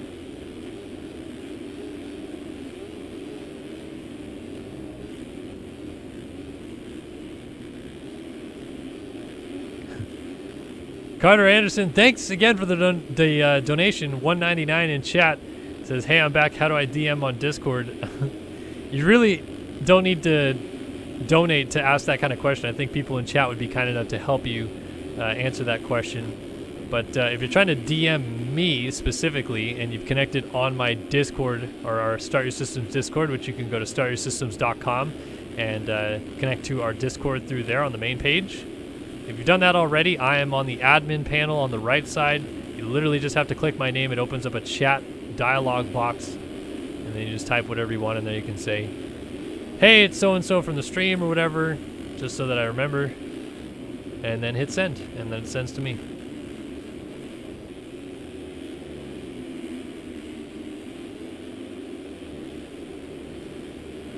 So Leclerc checks in 20 seconds out front over Chase Blakely. Another 10 seconds back to Luke Magnetti, who's having just really the day of all days right now. Looking to maybe land on the podium overall. Austin Eklund is not having quite the moto he was hoping to have. Brandon Holmes under attack from Jack Haley, perhaps.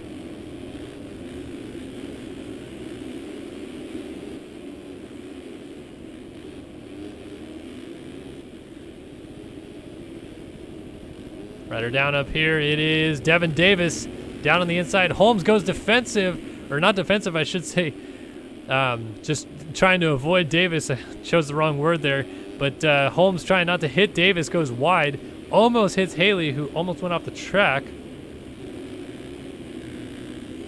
And Haley gets around Holmes in the end, and they get up behind Devin Davis, who, because of Brandon Holmes' move there,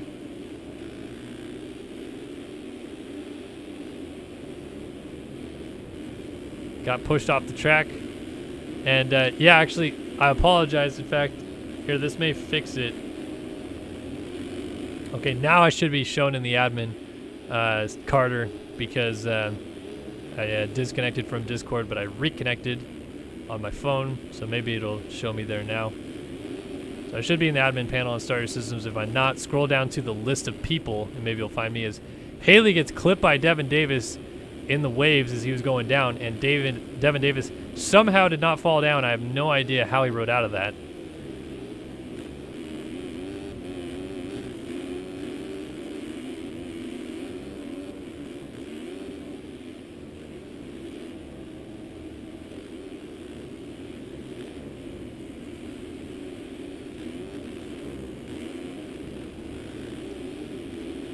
Leclerc making this a bit of a snooze fest here in Palembang. Trying to find the battles throughout the field. They were raging, and now they're just not at all. Not much battling going on. How about Gonzalez and Gebhardt? Well, not raging either. Well, maybe it is. Gonzalez trying to fight back on the 5.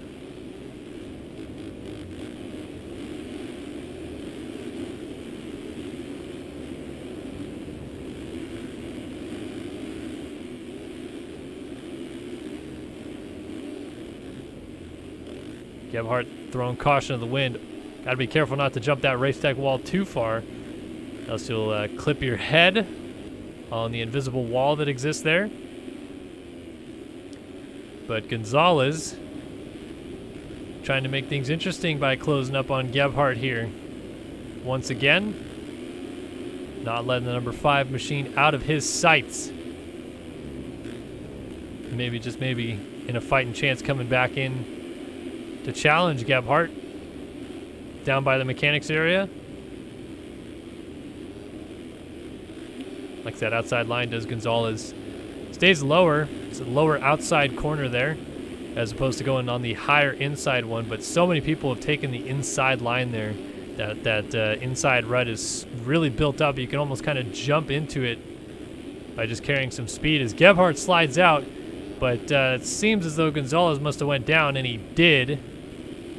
And he's off the outside of the track there, trying to get going. Quentin McDaniel, Daniel Mills went by.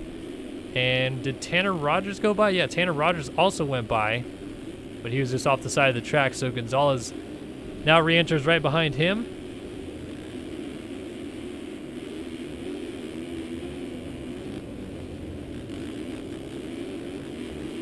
Rogers just itching to get around McDaniel again. Tries to scrub, get the power down. Not quite going to be close enough on the triple here in the back.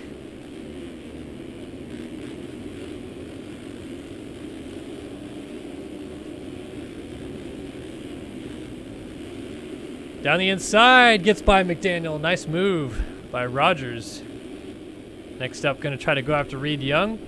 Kevin Gonzalez is going to try to go by McDaniel, and then off the side of the track, Rogers goes. So down he goes. Eklund goes by. Leclerc laps them. That'll be exciting to watch from Leclerc's perspective a little bit, because he's about to catch this entire freight train of people battling towards the top 10. Rider down in the first corner. It is... It didn't quite get there. Is that Gonzalez again? Yeah, Kevin Gonzalez just going a lap down by Leclerc. 30-second lead for the Frenchman. And still a lot of race left to go. Over a third of the race is Blakely, Magnetti, Holmes, Davis inside of the top 5. Carpenter 6th, Holm is 7th. Jack Haley is P8. P9 for Gebhardt. Mills is 10th. 11th Reed Young, 12th McDaniel, 13th for Eklund, and Kevin Gonzalez first man a lap down in P14. So Leclerc probably going to lap up higher than he did the last moto.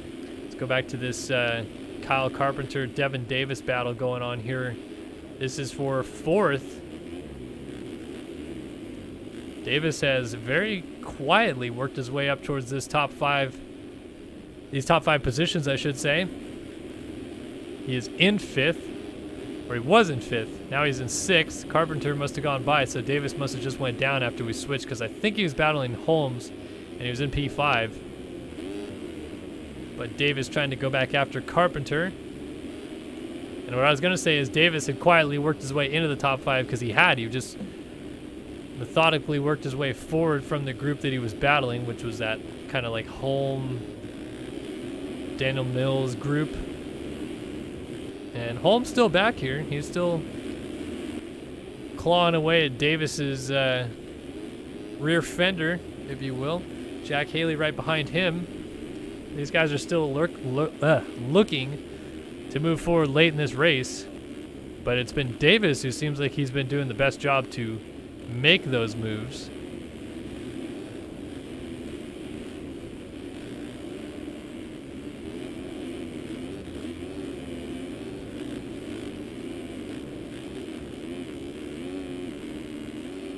Haley just does not look like himself here tonight. I pressed the wrong button again. It's all right. Always do that.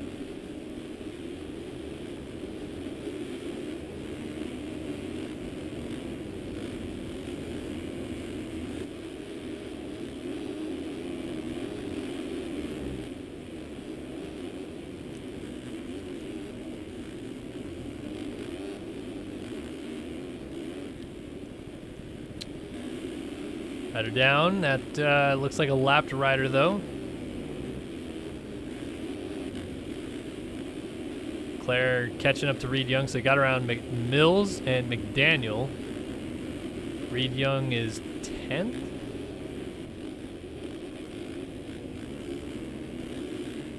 I think so.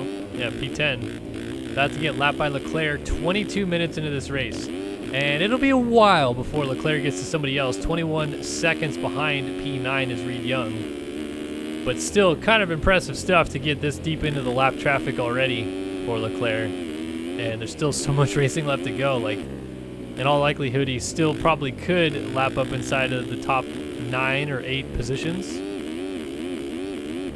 Just seems a little less likely.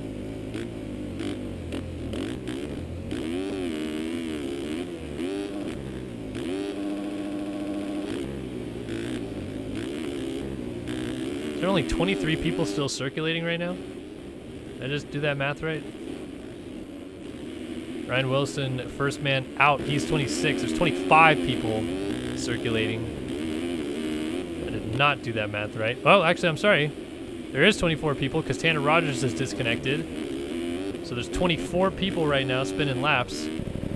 And Walter Gebhardt just went down with Jack Haley. Wow, so they're off the side of the track together.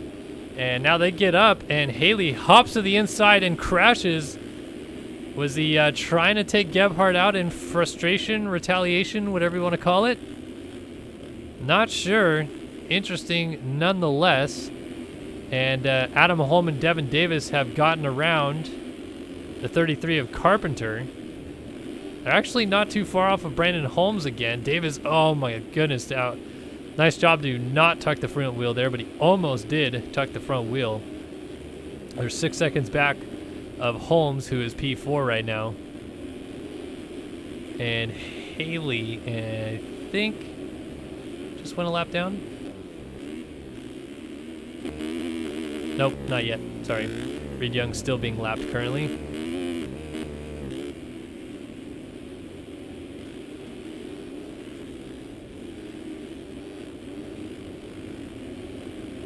Holm hops over Downed Rider, and Downed Rider almost beelines into Adam Holm. Not sure what's going on there. That's the 19, I believe, of Caden Speck.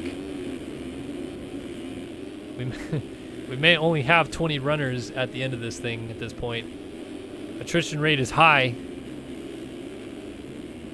here at the Grand Prix of Indonesia. Luke Magnetti doesn't care. Putting in a great ride again. The 107 BPC machine is on hand for a podium here. Blakely going to be second overall with a 3.2. Magnetti about to be third overall with a 4.3. Austin Eklund, who was in the midst of this battle for an overall good score, is down the order. So not quite going to have the same result this second moto around. He's 14th right now. But Magnetti taking advantage of it. He's going to end up on the Grand Prix podium here. It's going to be a good day for the 107 machine. I believe Magnetti's American, so Frenchman raises the flag atop the step, on the top step of the podium, I should say. And then two Americans in Blakely and Magnetti follow suit. Brandon Holmes has Jeremy Cohenauer trying to unlap himself, maybe? Adam Holm is definitely closing up, though. 2.3 seconds. He did it 37.7 to a 39.2 last time by, so essentially a second and a half. Gain last lap alone, and it seems like that gap is coming down in a hurry as Cohenauer, who is just right behind Holmes there, moves aside and lets Holm through. Holm a little wayward through the rut there, but seemingly didn't lose time, so I wonder if Holmes also got a little sideways.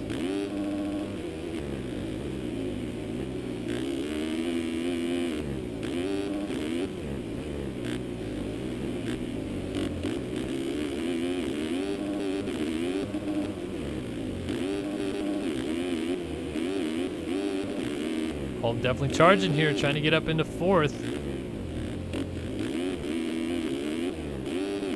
With Haley having the troubles he's been having down the stretch here, I think Holm is really eyeing an opportunity to move into second in the GP standings. His title defense didn't quite go the way he wanted. Pretty unlikely he retains that world title this year, but down the inside of Brandon Holmes trying to go through into fourth. And in the end, he makes that pass look easy. It wasn't easy. But just shoots down the inside and makes that pass happen. Holmes actually lays it down on a lapped rider on the inside there. These guys are 74 seconds. They're over a minute behind Leclerc. And just checking the map, Leclerc, well, he's just lapped Walter Gebhardt for 8th. So Leclerc still setting a blistering pace at the front of the field, and this time not about to pull over on the start straight and wait it out. Kind of funny how that worked out the first time, but just going around people like it's nobody's business. I think he just lapped Kevin Gonzalez again, and Gebhardt just got backwards. Oh, and he landed that. What? Walter Gebhardt, I think that was a unplanned brake tap backwards oppo whip scrub thing on the face of that jump, and somehow the 5 machine landed that. He basically flat spin 360'd. Holy smokes. How did Walter Gebhardt get that thing around? I have no idea.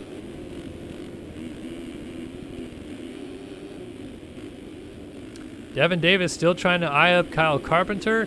Holmes is down on the start straight, and Davis and Carpenter are both going to go around him, so Holmes drops back to 7th. And gets sideways again. Another sideways first turn for Brandon Holmes there, so Got to be careful. Can't lose too much time. He's going to get lapped here before long. Trying to keep tabs on Devin Davis and Kyle Carpenter ahead of him. Here's Adam Holmes still in 4th. I think I'm about to lag. Maybe if I talk about it, it won't happen. That's the fun part.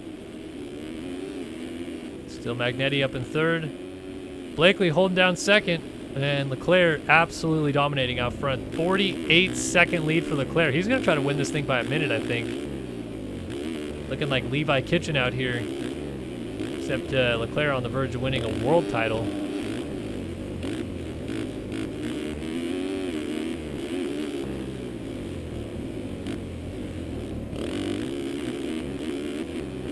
A little kick in the corner there for Leclerc. Kind of wiggled the bike around. And he is not going to get back in time, I think. 15 seconds. Wow, it's going to be close. No, he is not going to get back in time. 10 seconds remain on the clock. Down to 5 seconds at the wall, and 2-lap board coming out next time by. But man, Leclerc got it pretty darn close to getting 19 laps in before the 30-minute mark is up. 30 minutes have gone. So on to lap number 20. He's going to do exactly 21 laps again. But Leclerc, again, just unbelievable. 2-lap board is out.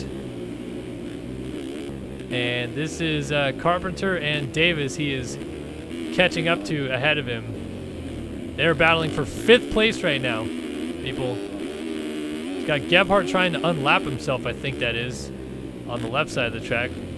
Leclerc doesn't care too much for that, I'm assuming. Just trying to go up and lap Holmes and Davis ahead of him. In fact, that's actually a pretty good battle going on. I'm sorry. It's Holmes, Carpenter, and Davis in a line. They're 5, 6, 7. And Gebhardt is behind Leclerc still, but Leclerc closing up on them. So who's going to budge first? Who's going to let Leclerc go first? Well, Davis might... Well, Leclerc didn't quite get there in time. I thought Davis' little mistake there was going to allow Leclerc to get in there. Oh, there's a mistake. Davis almost wraps it up, and then Gebhardt's going to take advantage of it because he's been just tailing Leclerc this whole time. But Davis whips in his face, and then contact and puts Gebhardt down. So Davis stays up, and Leclerc hopping to the inside trying to get around Brandon Holmes. So Holmes is about to move out of the way and let the number 7 machine through. There it is. Lets him by.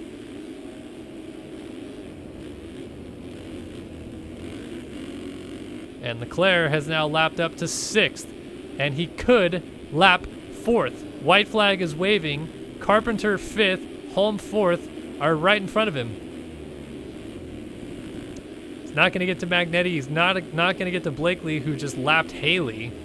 Incredible stuff there from Chase Blakely. It's gotta suck these days for Chase Blakely, where he's clearly been the best guy besides Leclerc on the track all day long, and is just going to have a 2nd place trophy to show for it. I mean, Leclerc is just doing something special out front, and it's making Blakely not look as impressive as he has been, but he's straight up beating Haley, Holm, all these other guys, no problem.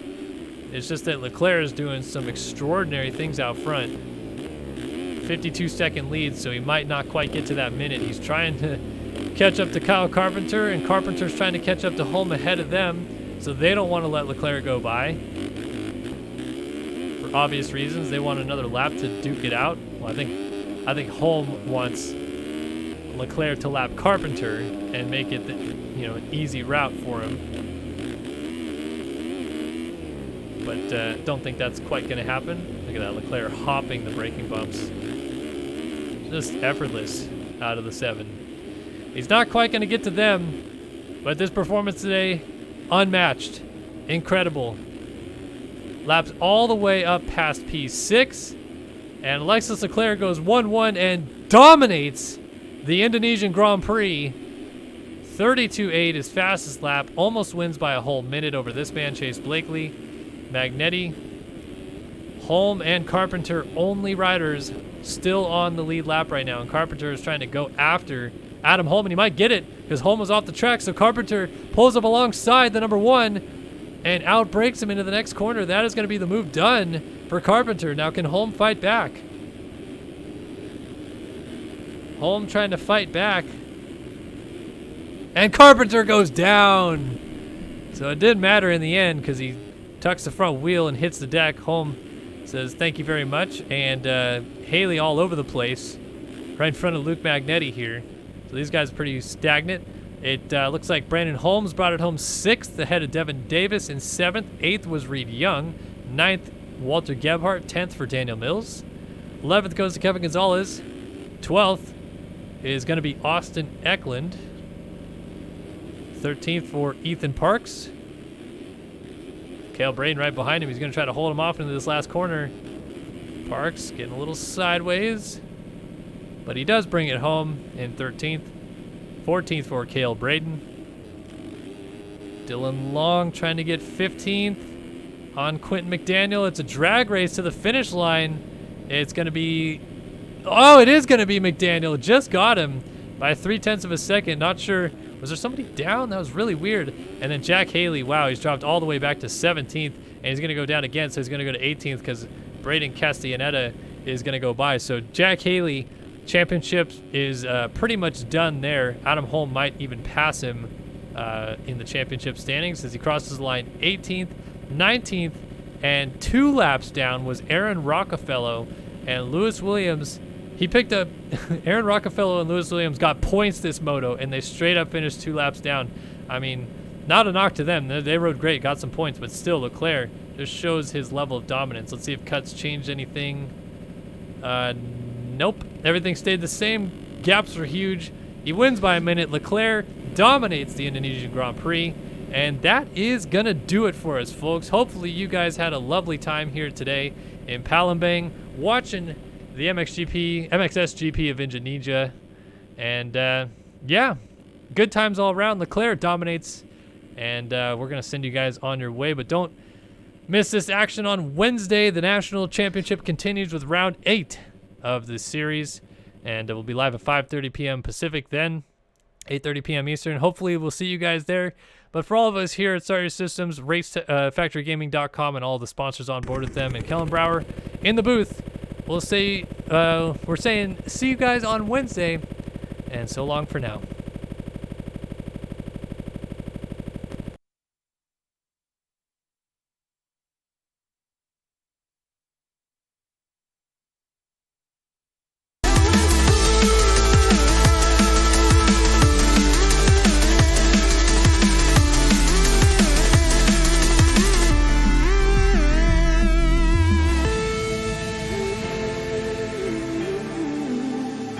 You would wipe away my tears, so sincere, turn gray skies to blue.